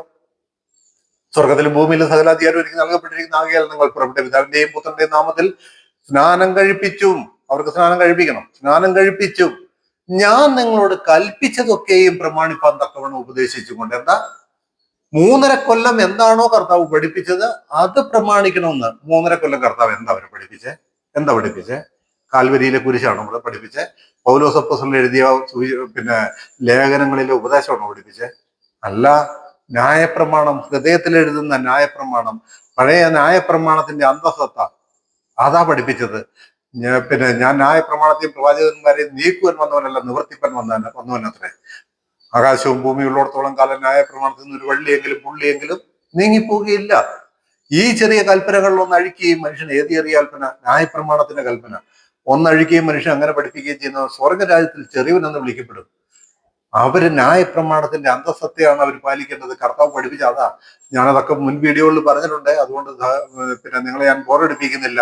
കർത്താവ് എന്താ പഠിപ്പിച്ച? ന്യായപ്രമാണം. കർത്താവിന്റെ അടുക്കൽ ഒരു ന്യായശാസ്ത്രി വന്നിട്ട്, ഗുരു, നിത്യജീവനെ അവകാശമാക്കാൻ ഞാൻ എന്ത് ചെയ്യണമെന്ന് ചോദിച്ചപ്പോൾ കർത്താവ് എന്ത് മറുപടിയാ പറഞ്ഞ്? ഞാൻ കുരിശിൽ മരിക്കും, വിശ്വസിച്ച രക്ഷപ്പെടാമെന്നാണോ പറഞ്ഞത്? അല്ലല്ലോ. കർത്താവ് പറഞ്ഞത് ന്യായപ്രമാണത്തിൽ എന്തെഴുതിയിരിക്കുന്നു, നീ എങ്ങനെ വിശ്വസിക്കുന്നു അത് ചെയ്യാനാ പറഞ്ഞത്, അല്ലേ? ന്യായപ്രമാണ കർത്താവ് പഠിപ്പിച്ചത്. കൊല ചെയ്യരുത്, വ്യഭിചാരം, അതായത് വേറൊരു ചെറുപ്പക്കാരൻ വന്നിട്ട് കർത്താവോട് ചോദിക്കുക, ഞാൻ നിത്യജീവൻ പ്രാപിക്കാൻ എന്ത് ചെയ്യണമെന്ന്? കുരിശിൽ വിശ്വസിച്ചാൽ മതി എന്നാണോ പറഞ്ഞത്? അല്ലല്ലോ. കൊല ചെയ്യരുത്, വ്യഭിചാരം ചെയ്യരുത്, മോഷ്ടിക്കരുത്, കള്ളസത്യം ചെയ്യരുത്, കൂട്ടുകാരനെ എന്നെ പോലെ തന്നെ സ്നേഹിക്കാം എന്നിങ്ങനെയുള്ള കൽപ്പനകൾ നീ അറിയുന്നുവല്ലോ എന്നാണ്. നീ അറിയുന്നുവല്ലോ. അപ്പൊ അവൻ പറഞ്ഞു, ഞാൻ ബാല്യകാലം മുതലൊക്കെ അനുസരിക്കുക. ആ കൽപ്പനകൾ ചെയ്യാന്ന് പറഞ്ഞത്. ബാല്യകാലം മുതൽ ഇതൊക്കെ ചെയ്യുന്നുണ്ടെന്ന് പറഞ്ഞു. അതനുസരിക്കാൻ തന്നെ പറഞ്ഞത്. നിങ്ങളത് മനസ്സിലാക്കുക. കർത്താവിന്റെ വചനം അനുസരിക്കണം അവര്. 3.5 കൊല്ലം കർത്താവിന്റെ മഷിയായിട്ടെങ്കിൽ രണ്ട് കാര്യം ഞാൻ പറഞ്ഞു. ഒന്ന്, ദൈവരാജ്യം സമാഗതമായെന്ന് അവർ വിശ്വസിക്കണം. ഏതാ? 4 സുവിശേഷ കാലഘട്ടത്തിലെ ദൈവത്തിന്റെ രക്ഷാപദ്ധതിയെ പറയുന്നത്. 4 സുവിശേഷ കാലഘട്ടത്തിലെ ദൈവത്തിന്റെ രക്ഷാപദ്ധതിയെ പറയുന്നത്. ഒന്ന്, അവര് വിശ്വസിക്കേണ്ടത് ദൈവരാജ്യം സമീപമായി എന്ന് വിശ്വസിക്കണം. 1000 ആണ്ട് വാഴ്ചയിലേക്ക് കടക്കാൻ പോകുന്നു എന്ന് അവർ വിശ്വസിക്കണം. 2, അവർ വിശ്വസിക്കേണ്ടത് എന്താണെന്നറിയാമോ? രണ്ടാമത് അവർ വിശ്വസിക്കേണ്ടത് ഞങ്ങളുടെ മുമ്പിൽ വന്നിരിക്കുന്ന ഈ മശികയാണ് ഞങ്ങളുടെ രക്ഷകനായിരിക്കുന്ന ദൈവപുത്രനായിരിക്കുന്നവൻ, ഞങ്ങളുടെ മശിക അവനാണ് എന്ന് വിശ്വസിക്കണം. മൂന്നാമത്തത്, ഈ യേശു ക്രിസ്തു ജീവിച്ചിരുന്ന കാലത്ത് അവരെ പഠിപ്പിച്ചതൊക്കെയും അവർ അതുപോലെ തന്നെ അവർ പാലിക്കണം. ഈ മൂന്നാമത്തെ കാര്യം കൂടി ചെയ്താലേ അവരുടെ വിശ്വാസത്തിന് ദൈവം വില കൽപ്പിക്കുകയുള്ളൂ എന്ന് നിങ്ങൾ ആദ്യം മനസ്സിലാക്കുക. അതായത് അതങ്ങനെ തന്നെ ചെയ്യണം. ഞാൻ ലൂക്കോസിന്റെ സുവിശേഷം 6-ാം അധ്യായത്തിന്റെ 47-ാമത്തെ വാക്യം ഞാനൊന്ന് വായിക്കാം. ലൂക്കോസ് 6-ാം അധ്യായം 47-ാം വാക്യം. എന്റെ അടുക്കൽ വന്ന് എന്റെ വചനം കേട്ട് ചെയ്യുന്നവൻ എല്ലാം ഇന്നവനോട് തുല്യനെന്ന് ഞാൻ കാണിച്ചു തരാം. ആഴെ കുഴിച്ച് പാറമേൽ അടിസ്ഥാനമിട്ട് വീട് പണിയുന്ന മനുഷ്യനോട് അവൻ തുല്യൻ. വെള്ളപ്പൊക്കം ഉണ്ടായിട്ട് ഒഴുക്ക് വീട്ടിന്മേൽ അടിച്ചു, എന്നാൽ അത് നല്ലവണ്ണം പണിതിരിക്കൊണ്ട് അത് ഇളകിപ്പോയില്ല. എന്റെ അടുക്കൽ വന്ന് എന്റെ വചനം കേട്ട് ചെയ്യുന്നവനാ ബുദ്ധിമാൻ. കർത്താവിന്റെ അടുക്കൽ വന്ന് കർത്താവിന്റെ വചനം കേൾക്കുക എന്ന് പറഞ്ഞാൽ എന്താ അർത്ഥം? എന്താ കർത്താവ് പഠിപ്പിച്ചത്? അർത്ഥമല്ല. എന്താ കർത്താവ് പഠിപ്പിച്ചത്? ആ പഠിപ്പിച്ച കാര്യങ്ങൾ നമ്മളുടെ ജീവിതത്തിൽ നമുക്ക് ചെയ്യാൻ പറ്റുമോ? നിങ്ങൾ ശ്രദ്ധിച്ചു നോക്കിയേ. നിനക്കെല്ലാം ഉള്ളത് വിറ്റ് ദരിദ്രർക്ക് ദാനം ചെയ്യാൻ കർത്താവ് പറഞ്ഞു. ദൈവരാജ്യം കളത്തിലേക്ക് കടക്കാൻ പോകുന്നവരോടാ പറഞ്ഞത്. നമുക്ക് ചെയ്യാൻ പറ്റുമോ? നമ്മളോട് ചെയ്യാൻ പറഞ്ഞിട്ടുണ്ടോ പൗലോസ് പറഞ്ഞത്, തനിക്കുള്ളവർക്കും വിശേഷാൽ സ്വന്തം കുടുംബക്കാർക്കും വേണ്ടി കരുതാത്തവൻ അവിശ്വാസിയേക്കാൾ അധമനായി തീർന്നു എന്നാ പറയുന്നത്. നമ്മളോട് കരുതാനാ പറഞ്ഞ, വീട്ടിലുള്ളവർക്ക് വേണ്ടി കരുതാനാ പറഞ്ഞു, അല്ലേ പൗലോസ് പറയുന്നത്? ഇവിടെ കർത്താവ് പറഞ്ഞ എന്താ? നിനക്കുള്ള എല്ലാം വിറ്റ് ദരിദ്രർക്ക് ദാനം ചെയ്തിട്ട് എന്നെ അനുഗമിക്കാനാ പറഞ്ഞത്. നിന്റെ കണ്ണോ കയ്യോ കാലോ ഇടർത്തി വരുത്തി വെട്ടിയെടുത്ത് ചുഴുന്നെടുത്ത് ദൂരെ കളയാനാ പറഞ്ഞത്. നമുക്ക് അനുസരിക്കാൻ പറ്റുമോ? നമുക്കിതൊന്നും ചെയ്യാനായിട്ട് പറ്റുകയില്ല. അവരോട് പറഞ്ഞത് ഇതനുസരിക്കാനാ കർത്താവോട് പറഞ്ഞത്. എന്റെ വചനം കേട്ട് പ്രമാണിക്കുന്നവൻ ബുദ്ധിയുള്ള ദാസൻ, പാറമേൽ അടിസ്ഥാനമിട്ട് വീട് പണിത ബുദ്ധിയുള്ള ദാസൻ എന്നാണ്. യോഹന്നാന്റെ സുവിശേഷം 8-ാം അധ്യായത്തിന്റെ 31-ാം വാക്യം ഞാനൊന്ന് വായിക്കാം. യോഹന്നാന്റെ സുവിശേഷം 8-ാം അധ്യായം 31-ാമത്തെ വാക്യം. തന്നിൽ വിശ്വസിച്ച യഹൂദന്മാരോട് യേശു, എന്റെ വചനത്തിൽ നിലനിൽക്കുന്നു എങ്കിൽ നിങ്ങൾ വാസ്തവമായി എന്റെ ശിഷ്യന്മാരായി. എന്റെ വചനത്തിൽ 4 സുവിശേഷങ്ങളിലൂടെ എഴുതിയിരിക്കുന്ന യേശു കർത്താവിന്റെ ഉപദേശ സംഹിത അവർ ആചരിക്കണം. അത് ആചരിച്ചാലേ അവർ യേശുവിന്റെ ശിഷ്യന്മാരാകുള്ളൂ. നമുക്കത് ചെയ്യാൻ പറ്റില്ല. നമ്മളോടല്ല പറഞ്ഞ യഹൂദ പശ്ചാത്തലത്തിൽ അവരോട് പറഞ്ഞതാ. എന്നിട്ട് ഇന്നെല്ലാവരും പ്രസംഗകരും അല്ലെങ്കിൽ എല്ലാ വിശ്വാസികളും വിചാരിക്കുന്നത് സുവിശേഷങ്ങളിലെ എഴുത്ത് മുഴുവൻ ഞങ്ങൾക്കുള്ളതാന്ന് പറഞ്ഞിരിക്കുകയാണ്. ഞാൻ ഓരോന്ന് വേണമെങ്കിൽ ചൂണ്ടിക്കാണിക്കാം. നിങ്ങൾക്ക് ചെയ്യാൻ പറ്റുകയില്ലെന്ന് ഞാൻ കാണിച്ചു തരാം. അത് അവരോട് പറഞ്ഞാണ് യഹൂദ അവർക്ക് ചെയ്യാൻ പറ്റുമെന്ന് വെച്ചാൽ അവർക്ക് ചെയ്യാനായിട്ട് പറ്റും. കാരണം അവരെല്ലാം വിറ്റ് പെറുക്കി അപ്പോസ്തലന്മാരുടെ കാൽക്കൽ വെച്ചൊക്കെ നിങ്ങൾക്ക് അറിയാൻ പാടില്ല. കാരണം ദൈവരാജ്യത്തിലേക്ക് കടക്കാൻ പോകാന്നേ. അപ്പൊ അവർക്ക് ചെയ്യാനുള്ളത് അതായിരുന്നു. അവർ ചെയ്യുമായിരുന്നു. 8:31 വായിച്ചു. അതിന്റെ 51 വാക്യം. യോഹന്നാൻ 8 51 വാക്യം. ആമേൻ ആമേൻ ഞാൻ നിങ്ങളോട് പറയുന്നു, എന്റെ വചനം പ്രമാണിക്കുന്നവൻ ഒരു നാളും മരണം കാണുകയില്ല എന്ന് ഉത്തരം പറഞ്ഞു. എന്റെ വചനം എന്ന് പറഞ്ഞാല് പൗലോസ് അപ്പോസ്തലൻ എഴുതിയ ഉപദേശങ്ങളെ അല്ല ഇവിടെ പറയുന്നത്. പഴയ നിയമവും അടക്കമുള്ളതായിരിക്കുന്ന 66 പുസ്തകങ്ങളെ അല്ല പറയുന്നത്. യേശു കർത്താവ് ഭൂമിയിൽ ജീവിച്ചിരുന്ന 3.5 വർഷക്കാലം കർത്താവ് അവരെ പഠിപ്പിച്ചായിരിക്കുന്ന കാര്യങ്ങളെ കുറിച്ചാണ് പറയുന്നത്. അതും ന്യായപ്രമാണത്തിന്റെ ആഴങ്ങളാണ്, എസൻസ് ആണ്, അന്തസത്തയാണ്. അതൊക്കെ ഞാൻ കഴിഞ്ഞ വീഡിയോകളിൽ പറഞ്ഞിട്ടുണ്ട്. അവിടെ പറയാണ്, ആമേൻ ആമേൻ ഞാൻ നിങ്ങളോട് പറയുന്നു, എന്റെ വചനം പ്രമാണിക്കുന്നവൻ ഒരു നാളും മരണം കാണുകയില്ല എന്ന് ഞാൻ നിങ്ങളോട് പറയുന്നു. 52 വാക്യത്തിൽ യഹൂദന്മാർ അവനോട്, നിനക്ക് ഭൂതമുണ്ട് എന്ന് ഞങ്ങൾക്ക് ഇപ്പോൾ മനസ്സിലായി. അബ്രഹാമും പ്രവാചകന്മാരും മരിച്ചു, നീയോ എന്റെ വചനം പ്രമാണിക്കുന്നവൻ ഒരു നാളും മരണം ആസ്വദിക്കില്ല എന്ന് പറയുന്നു. ഞങ്ങളുടെ പിതാവായ അവിടെ ആ കാര്യങ്ങൾ പറഞ്ഞു പോവാണ്. അപ്പൊ അവിടെ പറയുന്നതായിരിക്കുന്ന കാര്യം എന്താണെന്നറിയാവോ? യേശു കർത്താവ് 3.5 കൊല്ലം അവരോട് പറഞ്ഞത് അവരെ അക്ഷരം പ്രതി പാലിച്ചേ മതിയാവൂ. അപ്പോൾ അവരെന്തെല്ലാം ചെയ്യണം എന്നുള്ളത് നിങ്ങൾക്ക് ഇപ്പൊ മനസ്സിലായല്ലോ. യോഹന്നാൻ 12:48 യോഹന്നാൻ 12:48 എന്ന് പറയുന്നത്, എന്റെ വചനം കൈക്കൊള്ളാതെ എന്നെ തള്ളിക്കളയുന്നവനെ ന്യായം വിധിക്കുന്നവനുണ്ട്. ഞാൻ സംസാരിച്ച വചനം തന്നെ ഒടുക്കത്തെ നാളിൽ അവനെ ന്യായം വിധിക്കും. യഹൂദന്മാരെ ന്യായം വിധിക്കുന്നതേ എന്തടിസ്ഥാനത്തിന് അറിയാമോ? യഹൂദന്മാരെ എന്ന് പറഞ്ഞാൽ കർത്താവ് വന്നപ്പോൾ മുതലുള്ള യഹൂദ സമൂഹത്തെ ന്യായം വിധിക്കുന്നത്. കർത്താവ് അവരുടെ ഇടയിൽ പ്രസംഗിച്ച, ഉപദേശിച്ച, പഠിപ്പിച്ച വചനത്തിന്റെ അടിസ്ഥാനത്തിലാണ് ന്യായം വിധിക്കുന്നത്. വചനത്തിന്റെ അടിസ്ഥാനത്തിലാണ് ന്യായം വിധിക്കുന്നത്. അത് നോക്കിയ അവിടെ നമ്മൾ വായിച്ചത് 48 വാക്യത്തിൽ, എന്റെ വചനം കൈക്കൊള്ളാതെ എന്നെ തള്ളിക്കളയുന്നവനെ, യേശുക്രിസ്തുവിന്റെ വചനം അനുസരിക്കണം. അവര് യേശുവിനെ മശിയായിട്ട് അംഗീകരിക്കണം, യേശുക്രിസ്തുവിന്റെ വചനം അനുസരിക്കണം. ന്യായം വിധിക്കുന്നതിനുണ്ട് ഞാൻ സംസാരിച്ച വചനം തന്നെ നിങ്ങൾക്ക് ന്യായം വിധിക്കുക കാരണമായിട്ട് തീരും എന്ന് അവിടെ വ്യക്തമായിട്ട് പറയാണ്. 14 അധ്യായത്തിന്റെ 23-24 വാക്യം. 23-24. യേശു അവനോട്, എന്നെ സ്നേഹിക്കുന്നവൻ എന്റെ വചനം പ്രമാണിക്കും. ഏത് വചനം? 3.5 കൊല്ലം കർത്താവ് പഠിപ്പിച്ചത്. പൗലോസ് എന്താ പറഞ്ഞറിയാമോ? ജഡപ്രകാരമുള്ള ക്രിസ്തുവിനെ ഞാൻ അറിയുന്നില്ല എന്ന് പറഞ്ഞ ആ ഉപദേശ സംഹിതകളും ആ അത്ഭുതങ്ങളും അടയാളങ്ങളും എന്റെ വിഷയമല്ല പൗലോസ് പറയുന്നത്. ഇവിടെ കർത്താവ് എന്താ പറഞ്ഞത്? യേശു അവനോട്, എന്നെ സ്നേഹിക്കുന്നവൻ എന്റെ വചനം പ്രമാണിക്കും, എന്റെ പിതാവ് അവനെ സ്നേഹിക്കും, ഞങ്ങൾ അവന്റെ അടുക്കൽ വന്ന് അവനോട് കൂടെ വാസം ചെയ്യും. എന്നെ സ്നേഹിക്കാത്തവൻ എന്റെ വചനം പ്രമാണിക്കുന്നില്ല. നിങ്ങൾ കേൾക്കുന്ന വചനം എന്റേതല്ല, എന്നെ അയച്ച പിതാവിൻ്റെതത്രേ നിങ്ങൾ കേൾക്കുന്ന വചനം എന്നാണ് അവിടെ പറഞ്ഞത്. നോക്കിയേ, കർത്താവിന് അപ്പൊ ഇവർക്ക് രക്ഷ പ്രാപിക്കാൻ എന്തായിരുന്നു? കാലാകാലങ്ങളിലുള്ള ദൈവത്തിന്റെ രക്ഷാപ്രവൃത്തിയെ കുറിച്ചാണ്. അതായത് ദൈവത്തിന്റെ രക്ഷാ പദ്ധതി കാലാകാലങ്ങളിൽ നിന്നുള്ള വിഷയമാണ് ഞാൻ പറയുന്നത്. സുവിശേഷ കാലഘട്ടത്തിലെ യഹൂദന്മാരുടെ രക്ഷയ്ക്കുള്ളായിരിക്കുന്ന കാരണം എന്താണ് എന്നാണ് ഞാൻ ഇന്നത്തെ വീഡിയോയിൽ പറഞ്ഞത്. അല്പം ദൈർഘ്യമായാലും എനിക്കിത് പറഞ്ഞ് പൂർത്തിയാക്കാതിരുന്നാൽ ഒരു കഷ്ണം ഇവിടെയും ഒരു കഷ്ണം അവിടെയായിട്ട് പറഞ്ഞാൽ നിങ്ങൾക്ക് മനസ്സിലാകുകയില്ല. അതുകൊണ്ടാണ് ഞാൻ ഈ കാര്യങ്ങൾ പറയുന്നത്. അവിടെ ഒന്ന്, കർത്താവ് പറഞ്ഞതായിരിക്കുന്ന സുവിശേഷം അവർ വിശ്വസിക്കണം. ദൈവരാജ്യം സമീപിച്ചു, അവരുടെ വാഗ്ദത്തം ചെയ്ത രാജ്യത്തിലേക്ക് കടക്കാൻ പോകുന്നു. 2, അവരുടെ മശികയാണ് ഈ വന്നിരിക്കുന്ന ക്രിസ്തു. ദൈവപുത്രനാണ് ഈ ക്രിസ്തു എന്ന് വിശ്വസിക്കണം. 3, ആ ദൈവപുത്രനായ ക്രിസ്തു ആ ജീവിച്ചിരുന്ന കാലഘട്ടങ്ങളിൽ അവരെന്ത് പഠിപ്പിച്ചോ ആ പഠിപ്പിച്ചതെല്ലാം അവരനുസരിക്കണം, അത് പാലിക്കണം. അതിലൂടെയാണ് അവർക്ക് രക്ഷ ലഭിക്കുന്നത്. പത്രോസ് തന്റെ ലേഖനത്തിലും പറയുന്നത് തന്നെയാണ്. പത്രോസിന്റെ ലേഖനത്തിൽ കർത്താവ് മരിച്ചു ഉയർത്തെഴുന്നിട്ട് എത്ര വർഷം കഴിഞ്ഞിട്ടാ പത്രോസൊക്കെ തന്റെ ലേഖനം എഴുതുന്നതെന്ന് നിങ്ങൾക്ക് അറിയാമല്ലോ അല്ലെ?